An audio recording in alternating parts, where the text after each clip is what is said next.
There's something special happening in the Bronx. You can feel it. This gets to be a little bit more fun every single day. There's a bond between the players and the fans that hasn't been felt in a long time. The Yankees universe is united. Yankee fans, stand up. You can see it. The smiles are bigger. Looks fun, doesn't it? Be that good? The cheers are louder. And the wins, even sweeter. Everything smells better, looks better. That's just the way it is. This summer stands to be one for the ages as the Bumpers continue their torrid pace. Tonight, it's Game 2 with the Twins, and it's coming up next on Prime.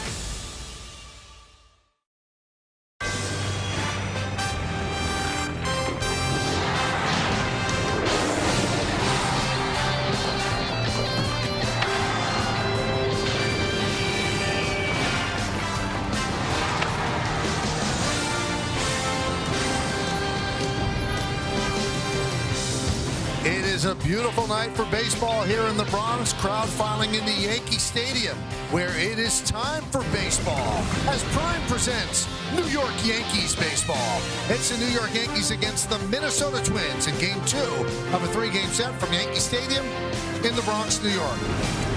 Hello, everybody, and welcome to Yankees baseball. Along with John Flaherty, I'm Michael Kay. Yankees won the first game of the series last night 5-1. A big home run by Giancarlo Stanton. We know what Aaron Judge and Juan Soto can do. If the other guys in the lineup start to round into form, they almost become unstoppable. One of those other guys is Gleyber Torres, and it's starting to come. It's starting to happen for Gleyber Torres, and after a slow start, it hasn't been like he's gotten red hot. He's just kind of chipping away the last 3 weeks out in San Diego, driving a ball to center field and deep. That's a really good sign for a hitter. In San Francisco, doesn't get all of this, but the approach is right, driving it the other way. And then last night, his 5th home run of the year, taking advantage of the short porch. Like I said, he's not a red-hot hitter right now, but he's been chipping away the last 3 weeks. And this is the definition of chipping away. 21 games hitting .280, 9 extra base hits. He had only 5 in the first 41 games this season, 4 homers and 10 ribbies. So the Yankees try to take the series. If they win this, they win the series. Let's take a look at the pitching matchup in this one. Chris Paddock is going to go for the Twins. And for the Yankees, it's Carlos Rodon. He's sporting a 3.09 ERA, but all he's done of late, John, is win. You know what, Michael? Last year, Carlos Rodon was more of a thrower. He was a 2-pitch pitcher. He had the high fastball and the slider. Well, he still has the high fastball that he can get by some hitters. He still has the slider. But this year, he has a changeup. He has a cutter. He is a more complete pitcher, more weapons to get hitters out, and he's won 5 in a row. He's on a roll. All right, last 5 starts, as John mentioned, 5-0, 2.37. Those numbers will get it done. Last night, something happened under our noses. Royce Lewis paid homage to his idol, Derek Jeter, that same timeout. What's it about? Well, Chris Sheeran has more when we return right here on Prime.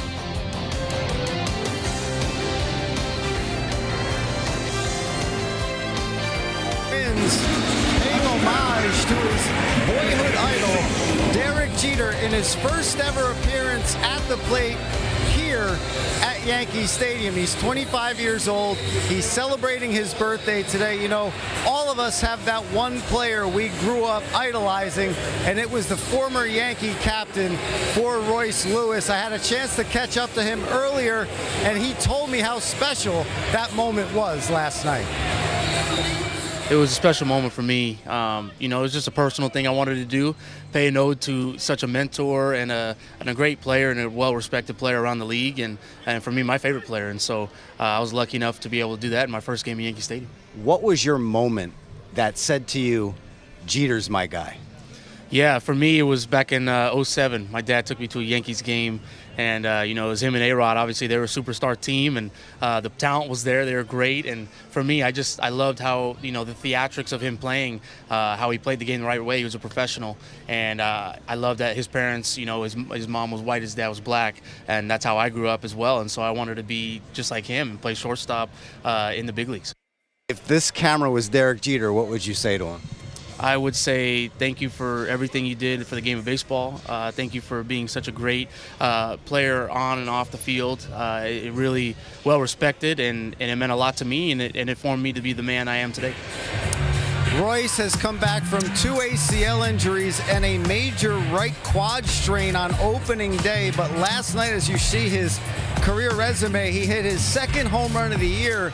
He's batting 1,000 for the Twins. He's 3 for 3 this season. And Michael, I said to him, you know, if you don't complete that and bat 1,000 for the season, I'm going to come get you. And he said, don't look for me after tonight's game. Michael, Flash, back up to you. Great stuff there, Chris, and it's a great story as well. That guy is one heck of a player, and his only issue is staying on the field. But when he's on the field, his numbers, if you project them over 162 games, they're superstar-like. So the Yankees have taken the field. Obviously, they're on a great roll. They've won 6 in a row. Carlos Rodon is about ready to toss some warm-ups to the catcher, Austin Wells. The Twins are 33-27. The Yankees are 43-19. So an up-close and personal look at the left-hander getting ready for his start here in Game 2 of this 3-game set. So let's take a look at the Twins lineup that Rodon is going to face. Leading off and playing right field, Manuel Margot. Carlos Correa at shortstop at second. The catcher, Ryan Jeffers, hits third. Cleaning up, you just heard from third baseman Royce Lewis. Jose Miranda, the DH, will bat fifth. Batting sixth, center fielder Byron Buxton. Willie Castro in left field will bat seventh. Batting eighth, playing first base, Carlos Santana. And Kyle Farmer will play second base. He gets a start there, and he'll bat ninth.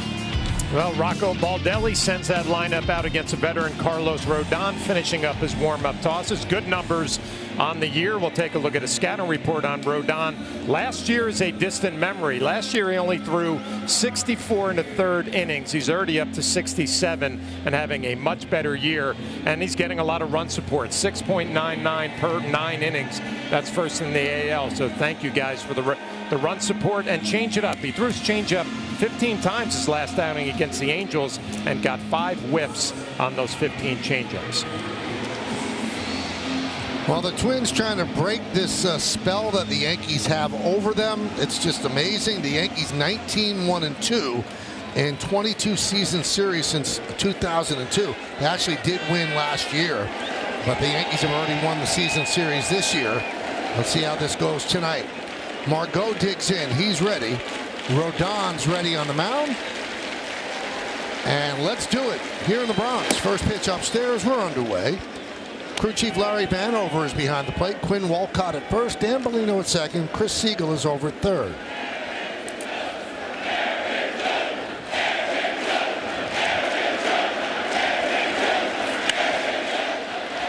All the way.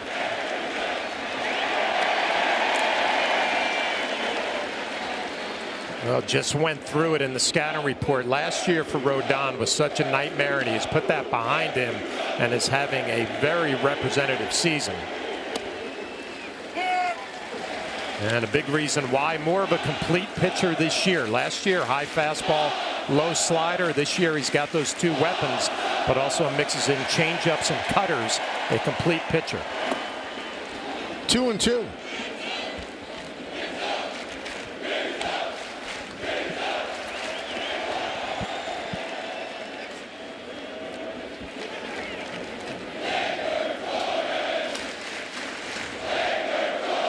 The 2-2. Foul away.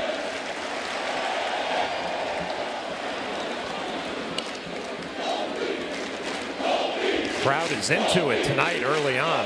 Bleacher creatures, they are ready to go. And it is a big crowd as well. Strike 3.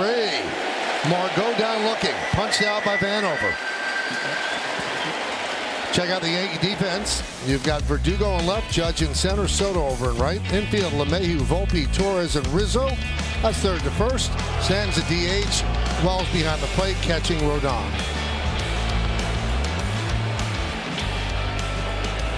Here's Carlos Correa, a 4-strikeout night last night. First time in his career that's ever happened. He's had 42 3-strikeout games, but never before a golden sombrero before last night. Yeah, you have 4 strikeouts in a game. You're going to come up the next night swinging the bat early.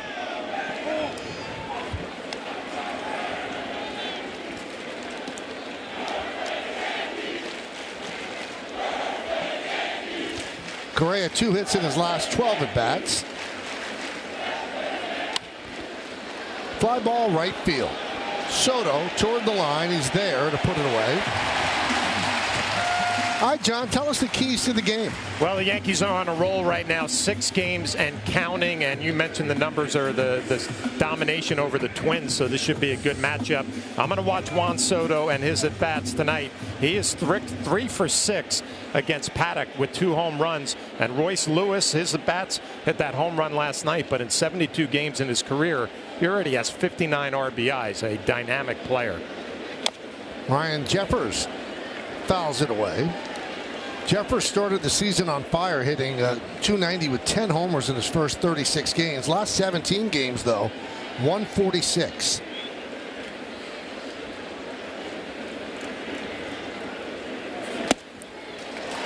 Good fastball. Got it by him 0-2.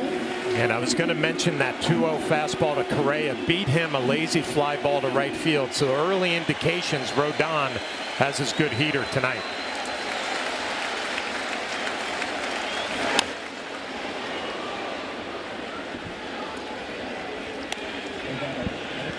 All right, let's check out what Larry Vanover's about. Very hitter friendly, fewer inside strikes, fewer low strikes, and Larry's got a lot of time in the game. This is his 31st big league season.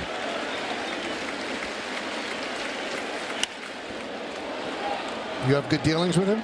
Yeah, Larry and I got along pretty well, and I give these guys a lot of credit. When you see umpires going for 25, 30, 31 years, all the traveling that they do, Larry Vanover, a pro. And they don't have home games. Nope. That one gets by Austin Wells. The first changeup that Rodon has thrown tonight, mentioned earlier, 15 of those his last outing against the Angels, as Royce Lewis waiting on deck.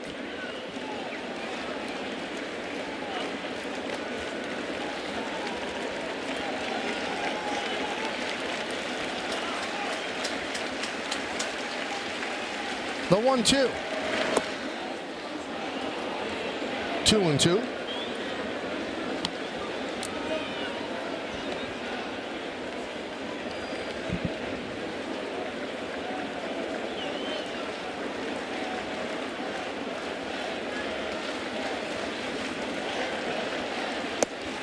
Check swing. Did he go? No, he did not.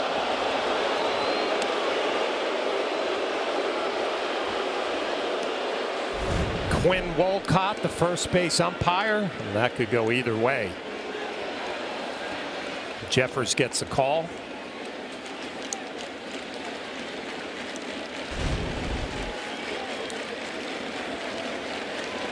He bit his lip rather than saying something. Payoff. Strike 3. Jeffers down looking. Good first inning for Rodon. Retires the Twins in order. Yankees coming to bat. Is getting ready. Old school look with the stirrups as he's sporting it against the Yankees. And let's take a look now at the Yankees starting lineup that will face the Twins right-hander. Anthony Volpe, the shortstop. He's going to lead off, and he'll follow, or he's going to be followed by Juan Soto. Aaron Judge is in center field. The middle third of the order, Verdugo, Stanton, and Rizzo. The bottom third, Torres, Wells, and LeMahieu. Well, we just got to look at the right-hander Chris Paddock, who's done with his warm-up tosses. It'll be his 12th start, a 4-2 record. Let's check out a scouting report on Paddock. Here's a carbon copy of last night's starting pitcher for the Twins, Bailey Ober. He's tall, he throws 92 miles an hour, and he has a good changeup. Faced the Yankees on May 14th. It did not go well. 5 innings, 5 runs, and 12 hits. And he's a guy who's had Tommy John surgery twice and has fought his way all the way back. Pitch to Volpe is outside. Now, the Twins and Paddock both thought that he was pitch tipping in his start against the Yankees, and they feel that he's cleaned that up.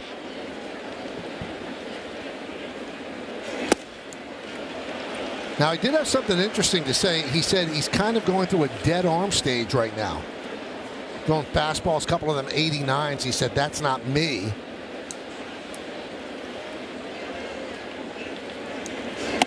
Then he said the ball still feels like a bowling ball out there.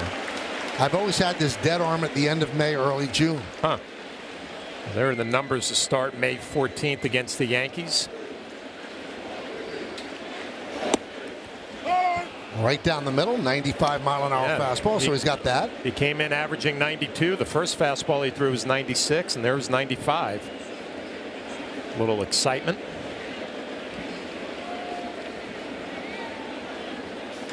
Line drive, right field. It is a base hit.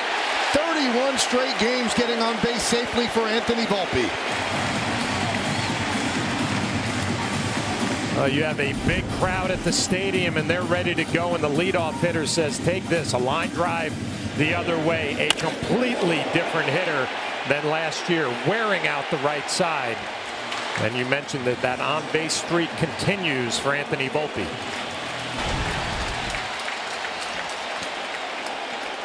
So here's Juan Soto. It's Juan Soto basketball jersey night. I'm sure a lot of the crowd thrilled with that giveaway. Hey, look out to right center field. The bleacher creatures, Michael, it seems like they're all wearing that Juan Soto basketball jersey. A sea of white. Could not hold up. The count 0-2.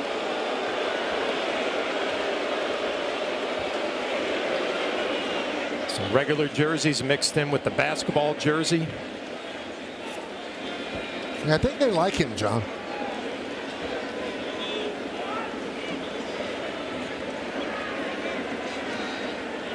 There's a huge crowd outside the stadium today trying to get those jerseys early. Broken bat, looper, and it's a base hit. Volpe is going to third. Buxton will flip the ball in, and the Yankees have runners on first and third. Soto way off the bag at first, nobody there to cover, but they just look him back. So first and third for the Yankees, nobody out. Well, all the great hitters will tell you it's good to get jammed. You're letting the ball travel, and Soto is strong enough just to fight off a cutter in on his hands. Broken bat. That's going to be a base hit, and for Volpe, an easy base running play. It's right in front of you. You don't need your third base coach, and the Yankees are all set up in the first inning, first and third, nobody out. And a hug of Santana. Said, what are you doing? Get off me. Maybe a little bit too much. Pitch the Judge upstairs.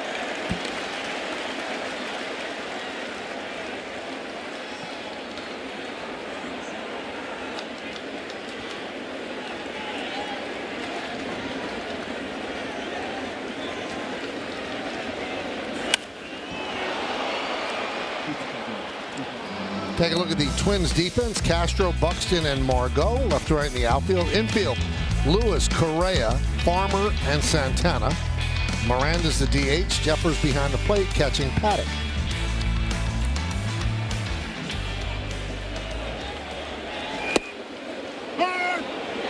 One and two.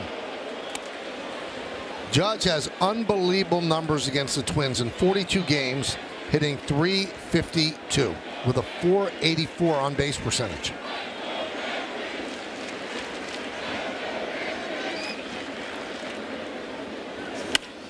Ground ball, right side, bobbled. They get the out at first. Scoring is Volpe, moving to second is Soto. Yankees lead 1-0. That's the 50th ribby for Judge. Well, Aaron Judge going to get congratulated in his dugout. I don't think this was hit hard enough for Farmer to turn two, and he didn't come up with it clean. He's just going to take the out. A good job by Aaron Judge is to make sure you put the ball in play with 2 outs, pick up an RBI, and give your club an early lead.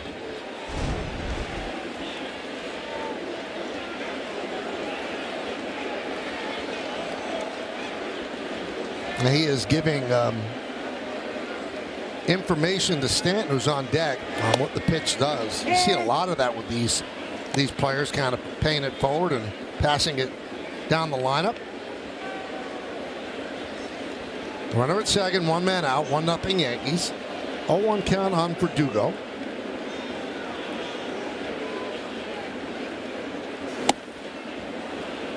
He has no problem with velocity today. That was 96. Yeah, he's amped up. A totally different pitcher as far as velocity is concerned. But you got to be thinking that Paddock is saying, here we go again. And I faced this club in May, gave up 5 runs, 12 hits in 5 innings. And the Twins as a whole, as a group, they've been dominated this year by the Yankees, and pressure is on here in the first.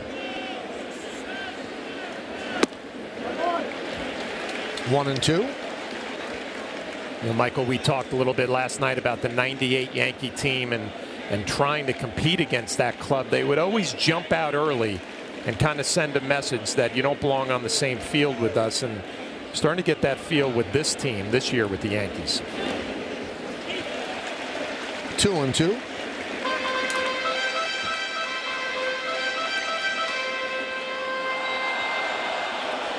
That team was relentless, the '98 team. They just kept coming at you.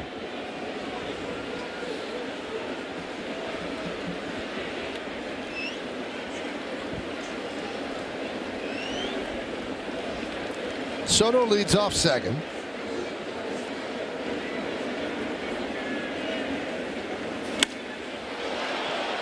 Slice foul into the seats.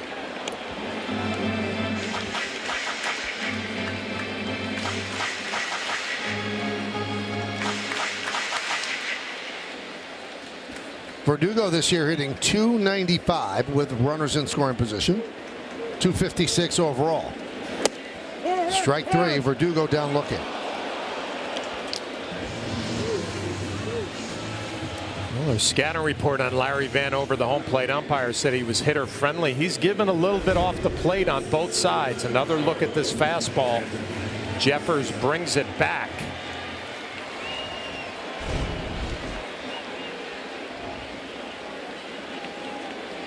That'll bring up Stanton.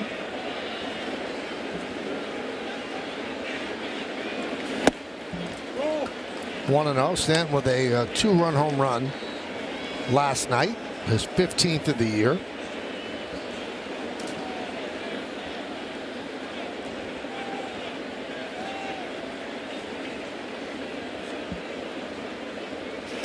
So he has 15. Soto has 17. Judge has 21. And this is number 15. When you're a left-hander and you throw a breaking ball in, you better bounce it, because that fits right into Giancarlo Stanton's swing. Second deck shot, no doubt about it. A couple of insurance runs made last night a little bit easier. Line drive, it's a base hit. Soto will round third. He'll score easily. It's an RBI single for Giancarlo Stanton. The Yankees lead 2-0.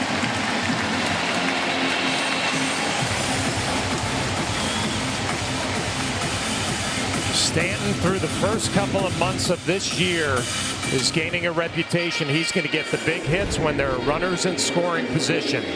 That's an elevated fastball that he just rifles back up the middle. You think back to last year, Stanton had trouble with velocity. That is not the case this year at all. A big 2-out RBI base hit. 35th ribby for Stanton. Count 0-1 on Rizzo. Rizzo 0 for his last 14 since he had that extra base hit in San Francisco.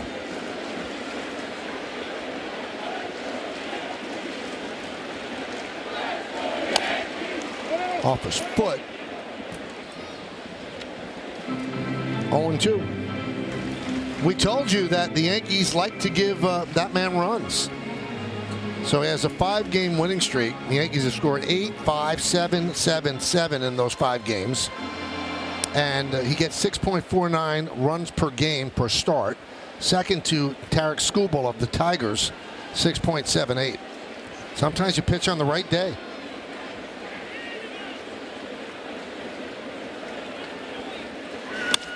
Line down the left field line. That's going to be trouble. It's a base hit, and it goes to the wall. Stanton will rumble into third. It's a double for Rizzo. The Yankees have runners on second and third with 2 men out. Boy, the 2-out, 2-strike hitting here in the first inning has been impressive. And Rizzo needed that hit. Got ready so early and just used his hands, driving it the other way. Not a lot of movement, not a lot of leg kick. Just simplified things, and it worked out there. 2-out double. Traffic and pressure here in the first inning for the Yankees. This is a very daunting lineup to navigate for a pitcher. I mean, just the first three. I mean, how do you attack them? And then you take a deep breath, and you've got Verdugo, Stanton, and Rizzo after that, John. Yeah, and I was just thinking when you were saying Carlos Rodon pitches on the right day, gets all this run support. Well, the guy who threw last night gets plenty of run support too, Luis Gil. It's more to do with his lineup. Just keep coming at you. Now you got a guy up in Gleyber Torres who's starting to chip away. His numbers starting to look a whole lot better. Second and third. Trip to the mound by pitching coach Pete Mackey to settle down Paddock. Also give him a little bit of a blow. 25 pitches so far for the righty.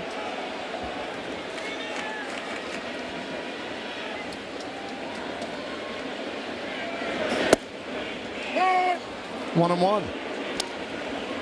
We mentioned the Yankees have a 6-game winning streak. They also had a 7-gamer this year from May 12th through the 19th.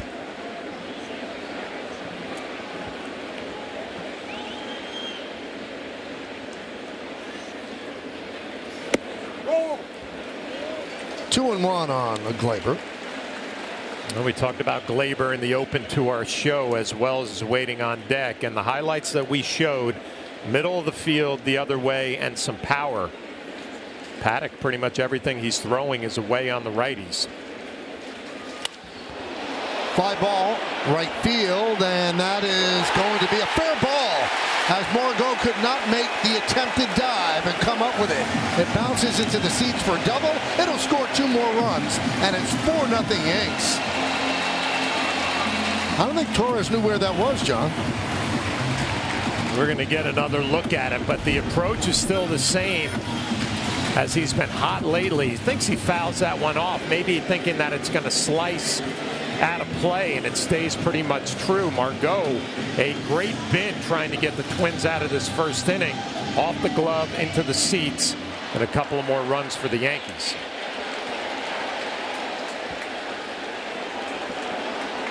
There's Wells, the 8th batter to come to the plate for the Yanks. And a strike to the Yankee catcher. What a great try, just out of his reach.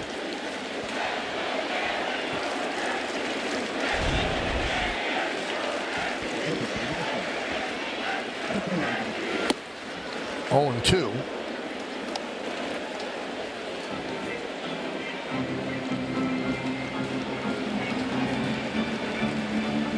Torres now 12 for his last 38.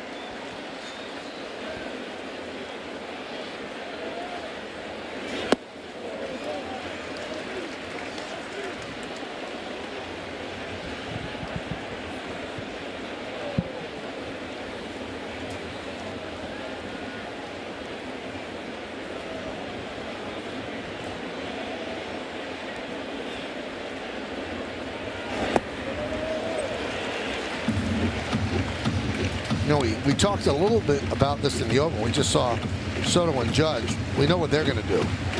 But if the quote-unquote other guys start to click, I don't know how you deal with this lineup.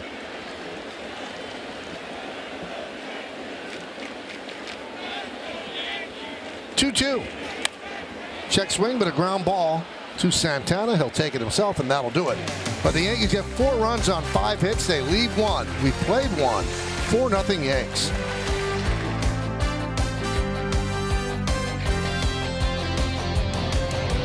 And even today, just to be in the glorious state of New York and for the first time with my family here, my fiance here, it means the most to me ever, and I can't wait to do it again all over again. And here he is leading off the second inning, Royce Lewis. He's yet to make an out this year, but he's only played in 2 games because of an injury. 3 for 3, 2 of the hits, home runs.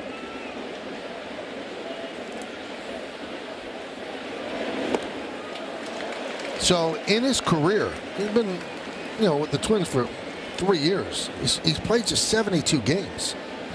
315, 19 homers, 59 ribbies. You extrapolate that over 162 games.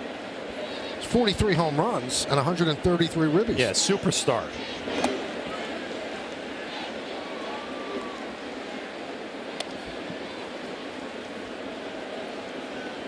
Pretty amazing stuff. And you watch his approach at the plate, or more his mechanics. He does like a little back step to get ready. There it is. And then a little forward stride. So it's a little bit different, but he puts himself in such a powerful position to hit. It was pretty cool talking to Chris Sheeran about the Derek Jeter. Yeah. Calling timeout or putting the motion with his right hand. That was pretty good stuff. You know, the home plate umpire, Chris Siegel, thought he was calling a timeout. I would too. I don't know if, you know, the way you can only call one timeout, if Derek could do that all the time. Because Derek would always start his at bat that way. Would that be considered a timeout? It's technically not a timeout if he's in the box, right? He's just saying, give me a second here to get ready. But those days are over. 2-2.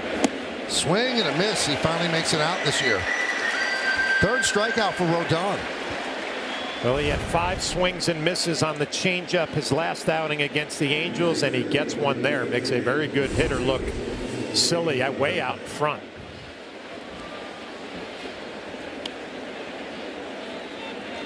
Here's Jose Miranda.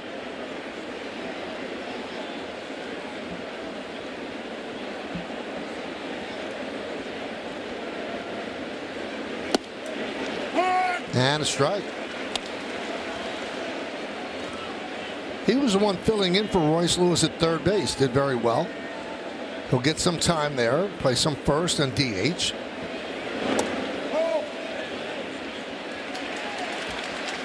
Goes around.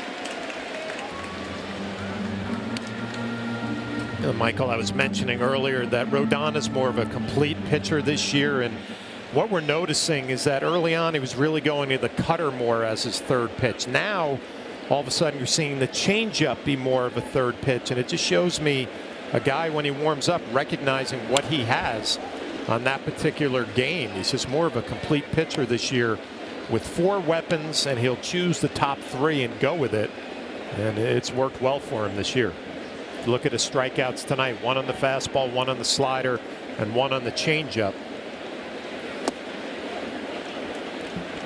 1-2.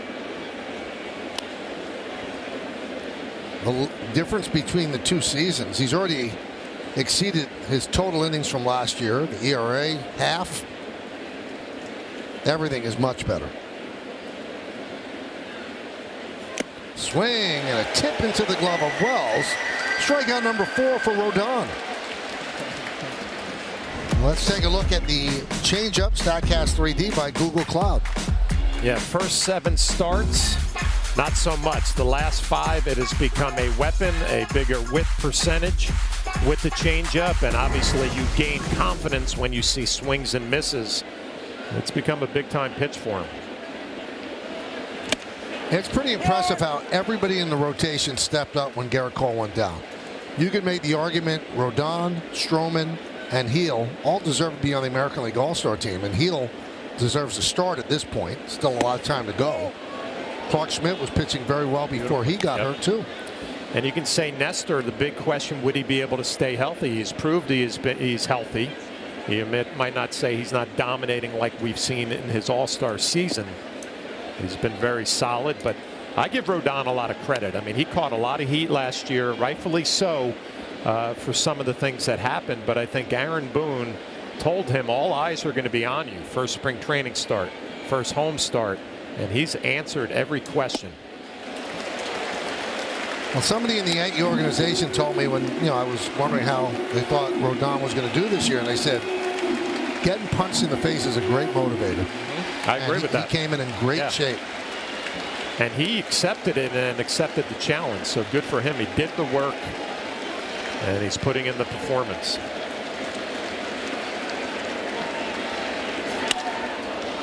Fly ball, fairly deep left center field, going back for Verdugo, and he makes the catch.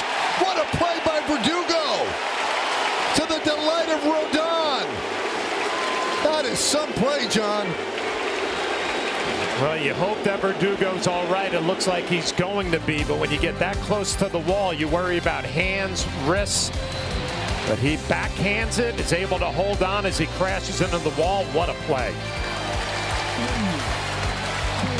Defensive run saved in all of Major League Baseball with a +9. The ball that he caught, he turns it into a souvenir, and he gets a lot of congratulations and well wishes in that Yankee dugout as he makes his way back. That was just a terrific catch. 1-0 on LeMahieu.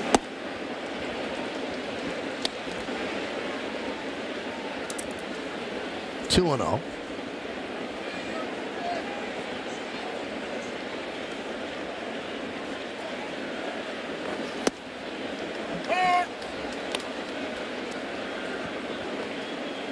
LeMahieu, a .313 hitter lifetime against Minnesota. 4 home runs and 17 ribbies.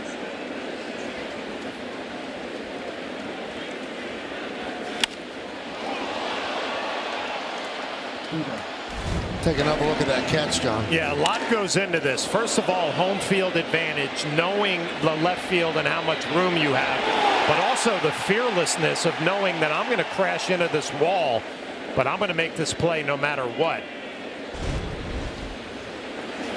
Swing and a miss. LeMahieu down on strikes, 1 away. And you'll see a lot of outfielders get that close to the wall and they do a little gator arm, right? Because they don't want contact. They're afraid of crashing into the wall. Not Verdugo. And any starting pitcher is going to appreciate that effort. I think he ran so hard in the wall, the bill of his cap ran into the wall as well. And then a tip of the cap by Byron Buxton, who knows great plays in the outfield. He got robbed. You know, we heard that Verdugo was a really good corner outfielder, but when you see it every day, it's better than advertised. I agree, John. I mean, okay, so the last couple of years we've seen him 13 times at most. Yep. And, you know, he puts on a show out there. He makes some really difficult plays look easy. And the defensive run saves, I mean, that's quantifiable more than any left fielder in baseball. And that's been a revolving door, that position for the Yankees the last couple of years. Grounded to third. Lewis gets Volpe for out number 2.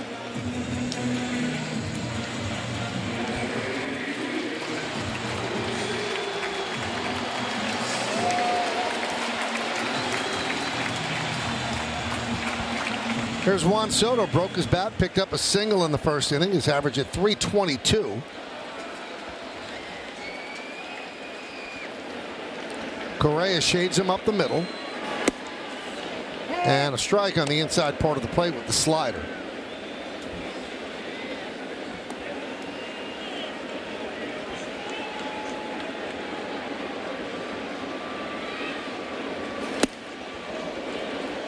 Oh, 2.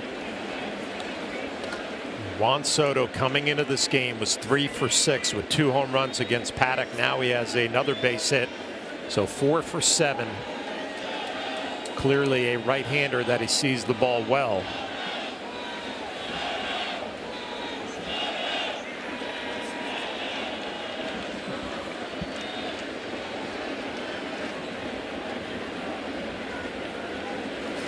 Swing and a miss. Good comeback inning for Paddock. He retires 3 in a row with 2 strikeouts. We'll go to the third. Yankees lead this one 4-0.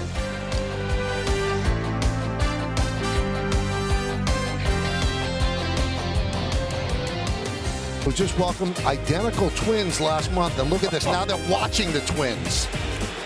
Boy, that's a lot of work. Congratulations, but good luck. Yeah, good luck. God bless. Use the hashtag Toyota Pinstripe Pride. Post your picture to social media to reflect your love for the Yankees. We might spotlight you in a future game. Willie Castro takes a strike on the outside corner, backdoor slider, and the third inning is underway. Yankees scored 4 in the first. That's where we are right now. 4-0 Yanks. Chasing a fastball, tailing away, 0-2.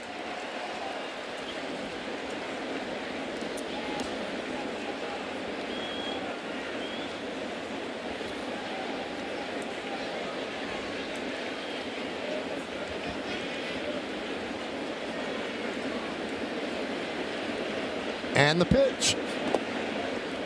1-2.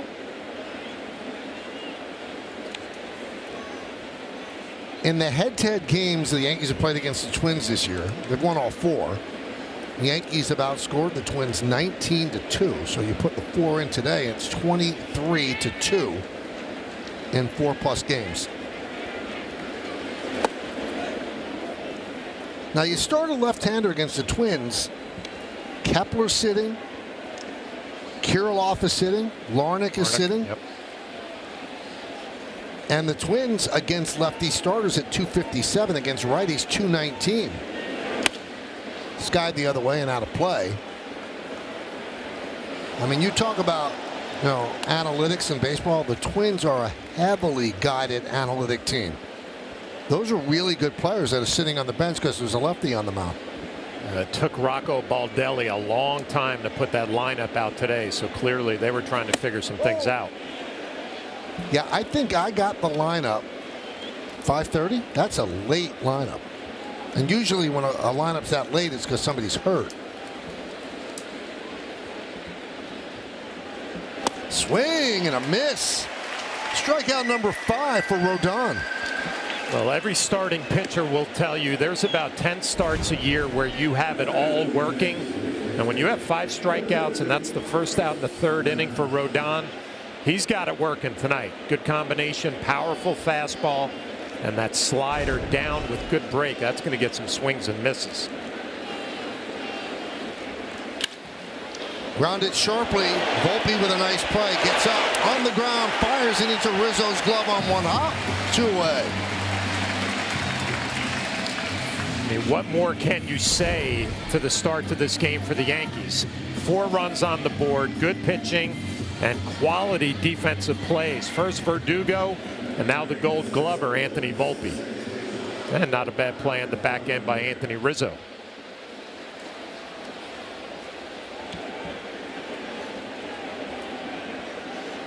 First baseman prefers that kind of hop rather than the short one.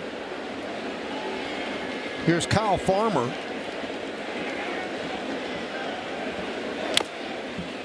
On 1.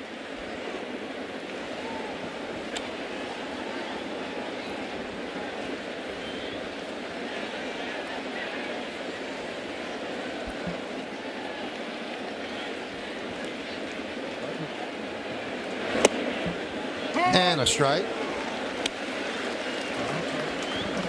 Talked about the fastball, talked about the slider, talked about the changeup. Now Rodon's flipping curveballs in there for a strike, so he's feeling it tonight. Swing and a miss. 6 strikeouts in 3 perfect innings for Carlos Rodon. We go to the bottom of the 3rd. Yankees up by 4.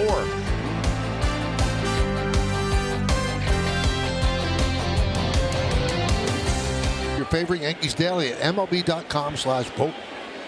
Here's Judge, RBI ground out in the 1st inning, sitting on a 30-game on-base streak. He and Volpe were tied coming in. Volpe's already reached, so he's at 31.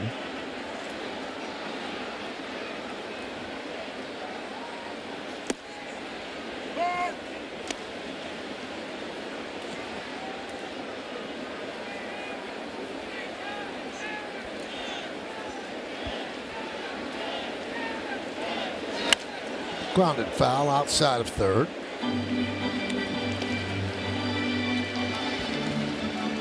Judge has been on this otherworldly tear right now.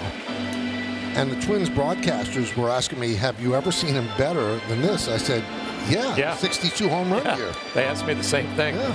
I gave them the same answer.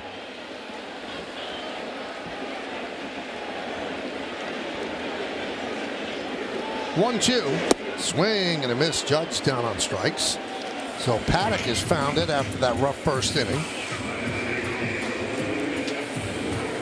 All the research that you do on Paddock said that he has a good changeup, good swing and miss pitch. Probably the best one that he has thrown tonight, right on right to Aaron Judge. It's him out top and over the out front and out over the top.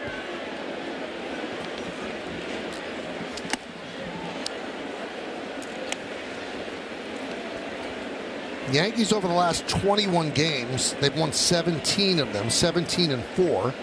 And during that run, they picked up 4 games on the Orioles. So they started the run a game and a half behind Baltimore.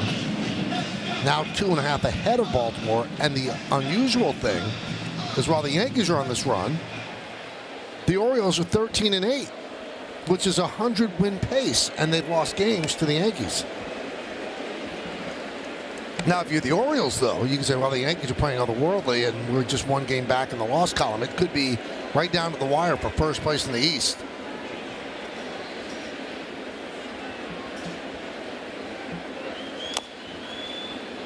Two and 2 on Verdugo. We saw it earlier when the Yankees faced Baltimore. They're not going to back down. They have a good young team. They believe in themselves. And you're right, it's probably going to go down to the last week of the season. But I'm sure Aaron Boone realizes this is a really good stretch. Enjoy it, because you know the peaks and valleys of 162. A lot of baseball to be played.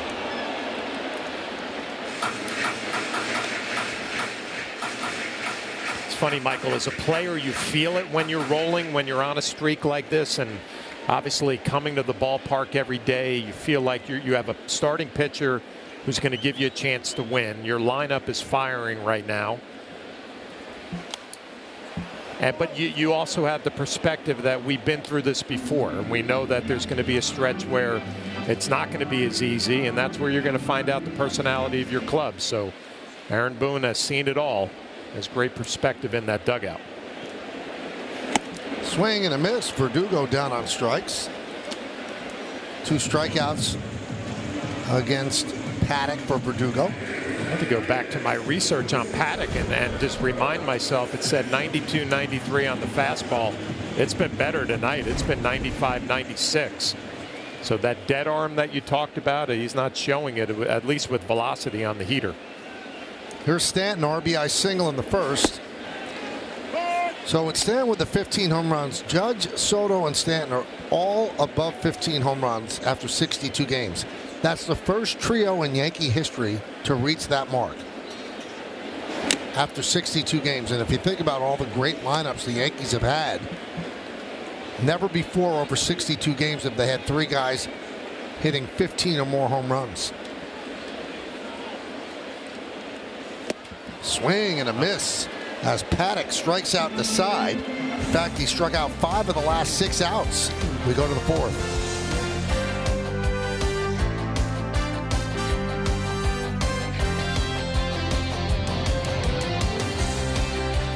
...124 home runs. He was with the Yankees from 87 to 92. Let's see when he was with the Twins, 96 to 97. So he was on one of the championship teams. And then back with the Yankees in 2000.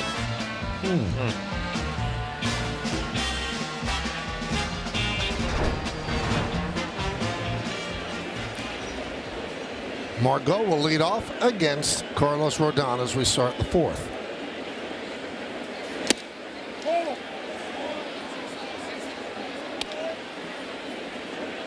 You have it, John? I got to have an idea stirring around up there. I'd like to see the years again at some point. All right.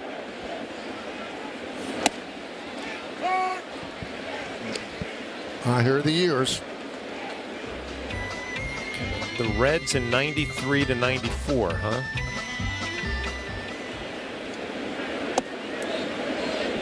And 5 years with the Yankees, those were not playoff years, but they weren't bad in 87 and 88.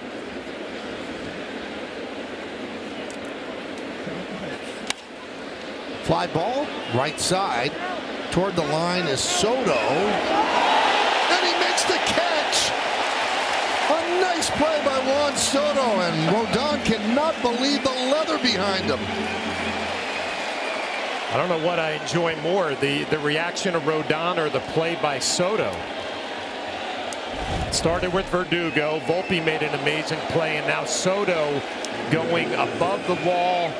Has to fight a fan for it and comes down with it.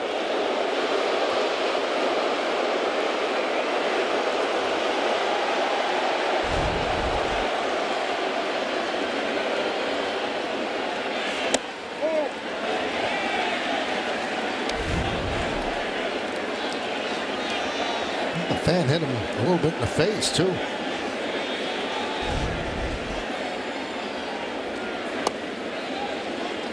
Two 2-0 on Correa. And Rodon's reaction is, listen, I'm striking everybody out, but when I'm not, my defense is making amazing plays behind me. This could be a special night.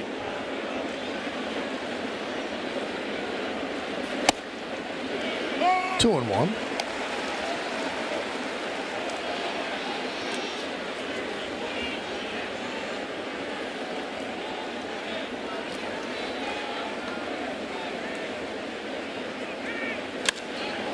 Fly ball, deep center, going back Judge, and he makes the play.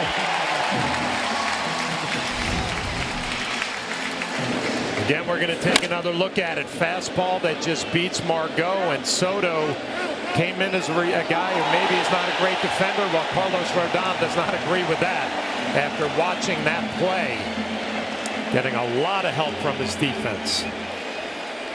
And appreciation from the bleacher creatures.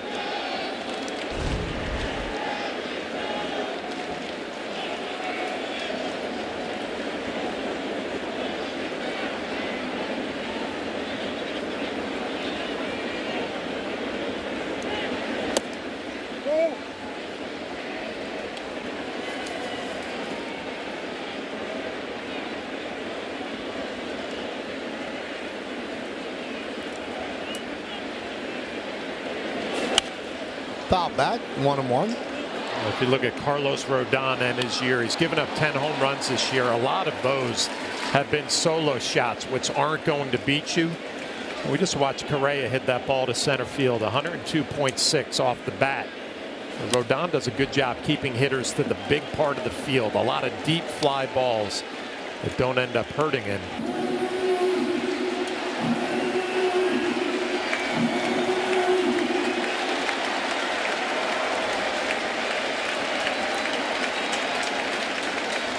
And the 1-2.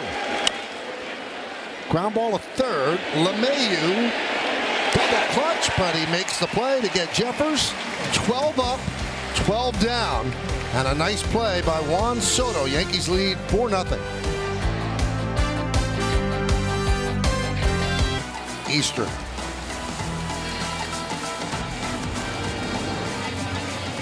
Juan Soto waiting for his outfield mates. And then congratulations in the dugout for that play down the line. Been a glove story so far. 3 defensive sparklers by the Yankee defense. One by Verdugo, one by Soto, and one by Volpe. 0-1 on Rizzo.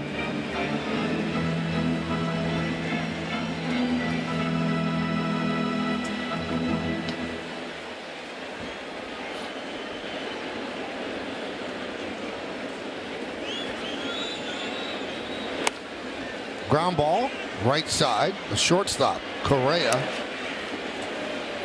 will get Rizzo one away here in the bottom of the 4th.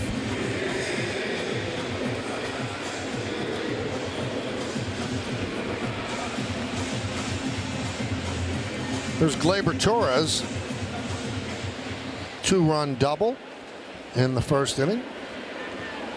Former MVP and reigning Cy Young Award winner who hasn't even pitched yet. Although all good things came out of yesterday's performance, John. Well, even the comments after the game saying, you know what, I'm not far away. This is going to happen sooner rather than later. It'll be, we talked about it last night. No need to rush him, but he sounded to me like a guy who's feeling pretty good and ready to get back. Yeah, when we pulled out on that shot, there was another MVP there, too. This is a star-laden lineup. Soft ground ball is short. Correa. Cole went 3 1/3 innings at Somerset. They had their biggest crowd since becoming a Yankee affiliate, over 8,000, and he was throwing about 97 at times. Had all of his pitches working, and he felt good. That's the most important thing coming out, John. Yeah, I think the most important thing is he looked like Garrett Cole with the fastball jumping out of his hand with the easy delivery. So not trying to create velocity or create life. Looked really good mechanically, and all indications today he's rebounded well from that outing.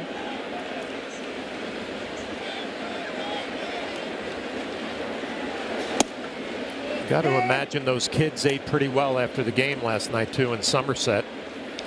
Yeah, I heard they ate very well. He ordered steak from a high-end steak place there.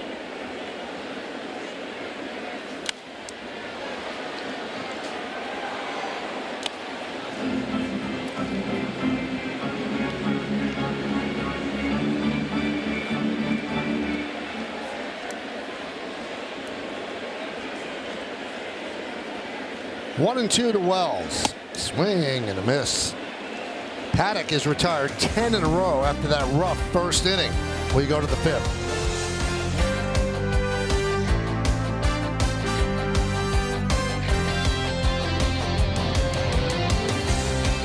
By the Minnesota Twins, and he's also been helped by great defense, much to his delight. Rodon dealing on this Wednesday here in the Bronx. Now time for the fourth inning recap, brought to you by the powerful backing of American Express. Rodon has not allowed a base runner, 6 strikeouts. Paddock has allowed 4 runs. That one is grounded slowly to Torres off the bat of Lewis. 1 pitch, 1 out here in the fifth. Now you mentioned the 6 strikeouts for Rodon, 2 on the fastball, 2 on the slider, 2 on the changeup. So if you're a Minnesota Twin hitter, you have 3-4 pitches that you have to deal with tonight. Now, we should give some credit to Austin Wells. His catcher's ERA is 2.74, which is the best in the majors. And the one question about Wells last year, well, was he good enough to catch in the big leagues? He's proven that he is. Well, I think the one thing for Austin behind the plate, he has bought in that it's all about his pitching staff, right? I mean, his focus every time he starts a game is my starting pitcher who's coming out of the bullpen. And yes, he wants to hit better than he's hitting. He's shown some signs of it lately, but I think that's the one thing for a young catcher. Focus on your pitchers first. The rest of your game is going to fall into place. And they could tell right when he was called up last year, John, he really dove in deep on all of his pitchers. Went over everything, was in meetings even when he wasn't catching that night. He learned his pitching style. You know what, Michael, when they scout catchers in the minor leagues, though, it's more about, well, I don't know if he can throw at the big league level. I don't know if he can receive at the big league level. Miranda tips it into the glove of Wells. And really the pitch calling and working with the staff never really is evaluated, right? Because it's a tough thing to evaluate when you're developing young pitchers in the minor leagues. But he's clearly shown he knows how to put the right fingers down or press the right buttons in today's game. Good feel for calling a game. Here's Buxton. He was robbed of an extra base hit on a brilliant play by Verdugo against the wall in left center to end the second inning. The 0-1. 1-1. I want to finish up one more thing on Austin Wells being a young catcher. The one thing that veteran pitchers will pick up on right away, if you're a young catcher, if you're not into calling a game, right? If you're all about my at-bats and I'm just going out there to field a position, that will be exposed right away. And Austin Wells, that's never going to be an issue. All about his pitching staff. Rodon at 63 pitches, 2 outs here into the fifth, 7 strikeouts. And what's it going to be? The fastball, the slider, the change, they have all been swing and miss pitches tonight. And the 1-2 inside, 2-2. He just mixed in a cutter just to remind us he still has that pitch. Hasn't thrown it tonight.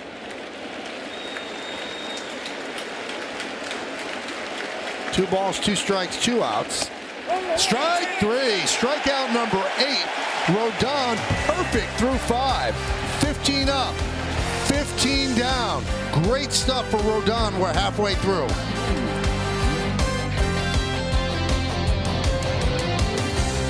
$3.94. I thought about the Paul O'Neill trade, right? That's right. Roberto Kelly. It is Roberto Kelly. I didn't realize he played for all those teams. I'm with you on that. That kind of threw me for a sec. Traded for the guy that you spent 2 weeks on the West Coast with. How about that? And 23 years in the booth. Who'd have thunk it? I mean, we talk about, like, yesterday was the anniversary of the day they drafted Pettit and Posada, and obviously when they got Jeter. That was the beginning of what became that championship team, that trade for O'Neill. How was that trade received? Roberto Kelly was a really good player. It was not received that great. People just didn't get it because Roberto Kelly was really good. But the Yankees looked at it and go, well, we think Bernie could be better. And Gene Michael liked what Paul O'Neill brought to the party, the walks, the ability to use the whole field. And the Reds want to get rid of him because they want him to be a home run hitter. Home runs, yeah. Right.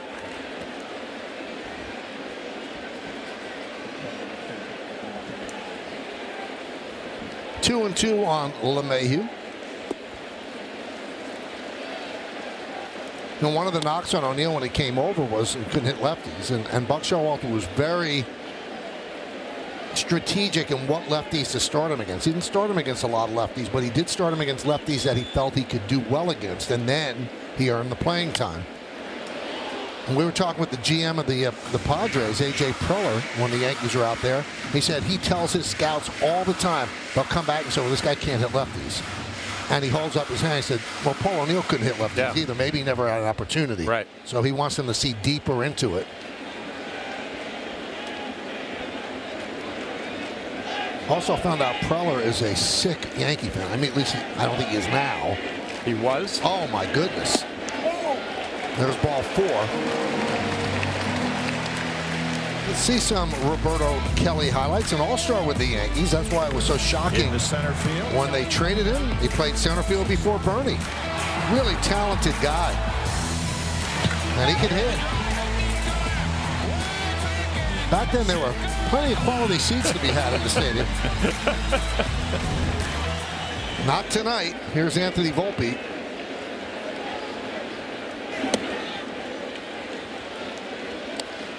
One 1-0.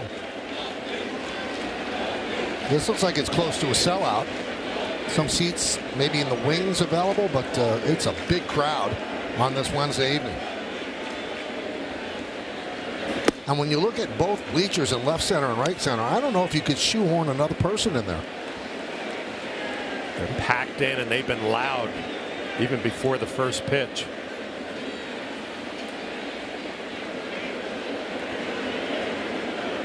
Volpe 1 for 2, 2-0 count. 3-0. So the walk by LeMahieu snapped the streak of 10 straight Yankees retired by Paddock. Soto is on deck.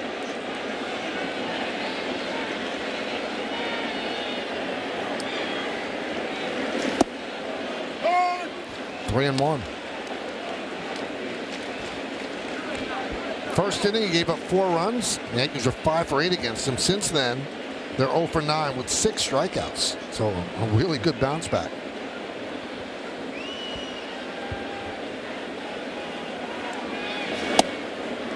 Three and 2.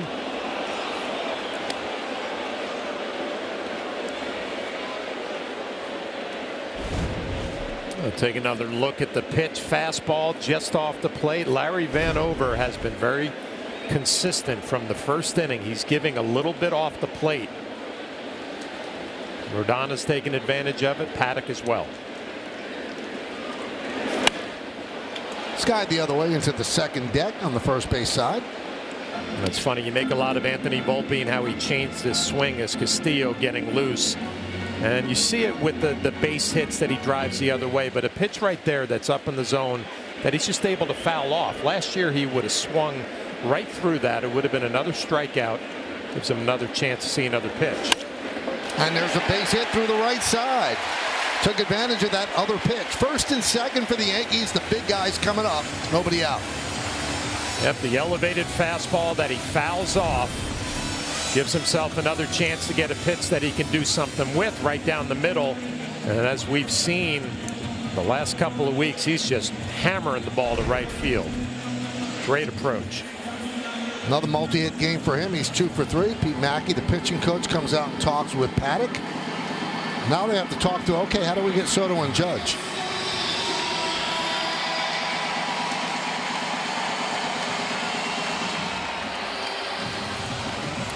This chiropractic telecast presented by authority of the New York Yankees. It may not be reproduced or retransmitted in any form, and the accounts and descriptions of this game may not be disseminated without the express written consent of the New York Yankees.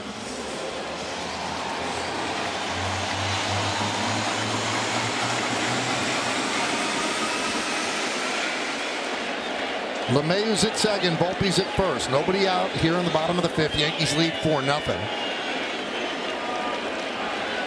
Yankees 4 runs on 6 hits. The Twins zeros across. They have not had a base runner through 5 against Rodon.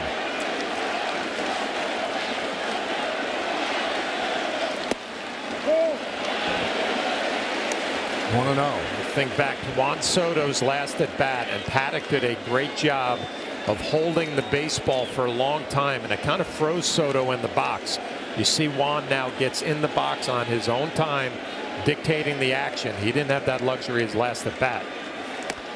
Soto has tremendous numbers the third time he faces a pitcher so far this year, and this is the third time facing Paddock. Singled on a broken bat in the first inning, scored a run, then struck out in the second inning, the at bat that John's talking about.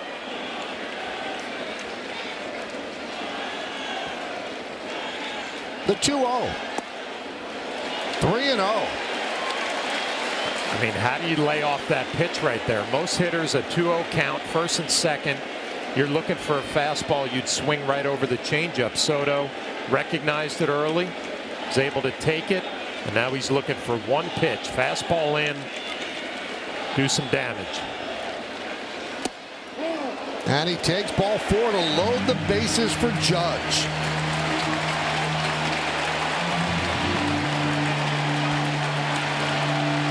Looks like Rocco Baldelli has seen enough. 4 runs the way Rodon's pitching seems pretty big. Doesn't want it to get worse. So Baldelli will bring in Diego Castillo to face Judge with the bases loaded and nobody out.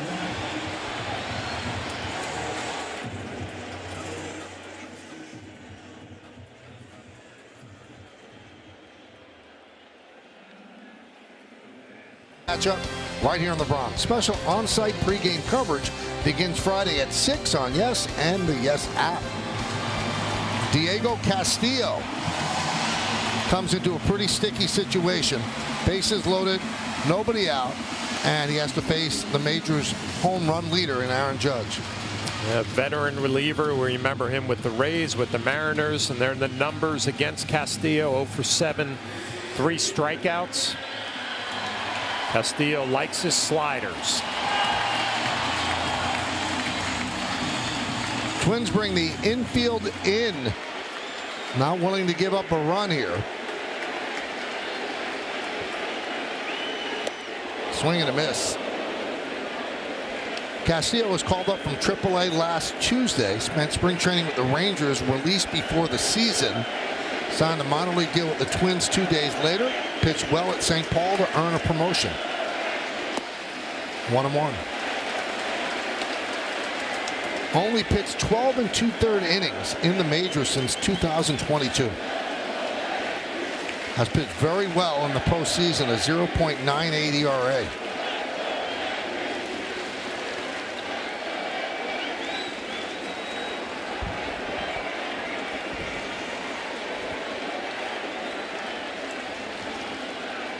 The 1-1. Hit sharply, fair, and down the left field line. LeMahieu scores. Volpe scores. Here comes Soto. He'll score. Judge with a bases clearing triple, and the Yankees lead 7-0.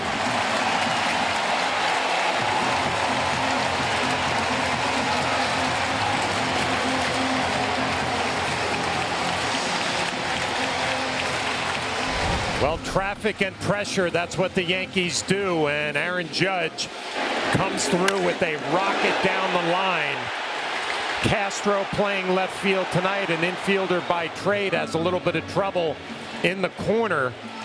And that's going to let Juan Soto score easily. LeMahieu first, Volpe second. Here comes Juan Soto. Sees Castro has trouble. He scores easily, and the Yankees breaking it open here in the 5th. Now, I know it's 7-0, John. You had the infield in, bases loaded. You have a runner at third, nobody out, and the infield's back. Yep. So, were you just running the white flag up right now? Verdugo take advantage of that. Situational hitting, put a ball in play up the middle. So the triple by Judge now extends his on-base streak to 31 straight games. So he's tied with Volpe for the longest active streak in the majors. And that's the first triple for Aaron since September of 2019. Fly ball into shallow left. Coming on is Castro. And he makes the play. Tagging is Judge. Here's the throw. It gets away. Judge slides in. He's safe. And the glove of Jeffers goes all the way toward the Yankee dugout. 8-0 Yankees on the sac fly by Verdugo. Great base running. Alex Verdugo is going to appreciate this as he gets a sac fly and an RBI. Castro, a nice play. When Aaron Judge sees him slide, he's going to be aggressive, tagging and trying to score. See Jeffers with that glove trying to catch the ball, apply the tag, but he comes up empty, and a clean slide by Aaron Judge. Knee hit glove went into orbit. 8-0 Yankees, 4 runs in, 1 out. For Verdugo, it's his 34th ribby. You see Jeffers, he cannot block the plate, so he's got to give Aaron Judge a lane. He just can't come up with a clean.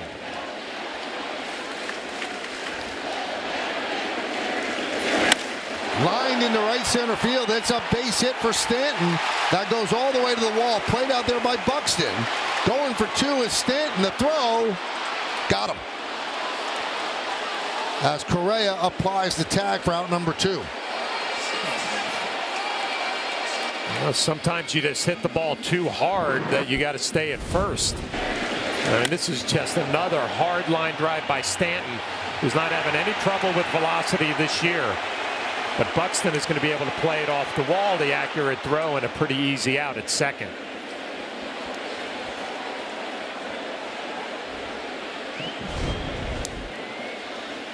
.110.5 off the bat of Stanton.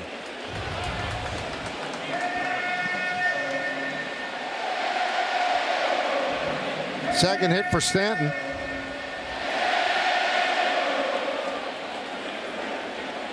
So Judge, with that bases clearing triple, has now tied Soto for the team lead with 53 ribbies.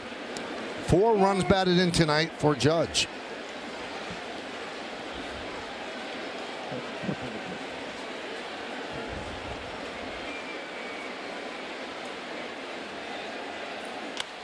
Ground ball, second base. Farmer is there. And that'll do it. But the Yankees score 4. The big hit off the bat of the big guy. The captain goes down the line. He clears the bases. And he fills a column. Gets himself a triple.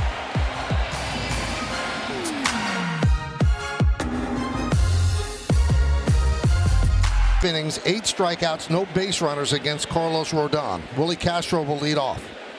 Swing and a miss.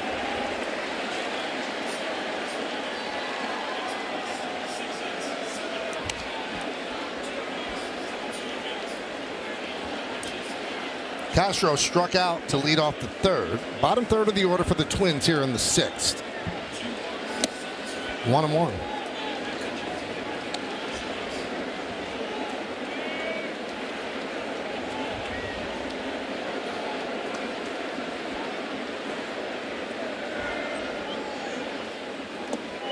Did he go? Yes, he did. 1-2. When a guy's having a special performance like this, John, is there pressure on the catcher? Of course. Yeah, I mean, I think Austin Wells realizes what's going on. The 8 strikeouts through 5. He's been dominant, but the good news, you have a lot of weapons you can go to. The slider's been electric. The changeup's been good. The fastball has been overpowering.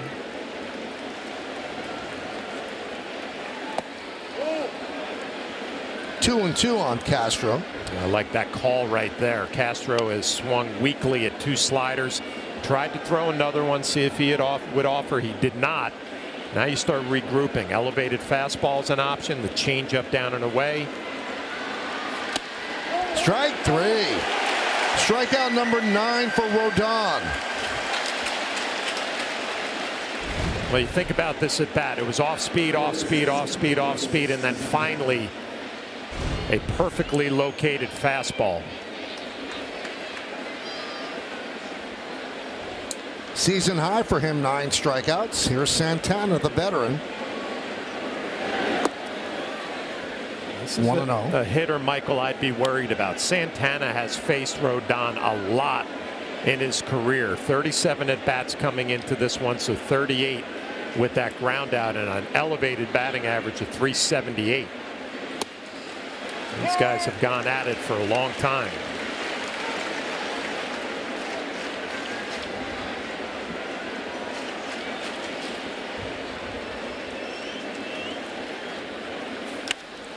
Drive into right field, going back. Soto on the track at the wall. See ya. Perfect game gone. No hitter gone. Shutout gone. It's 8-1 Yanks.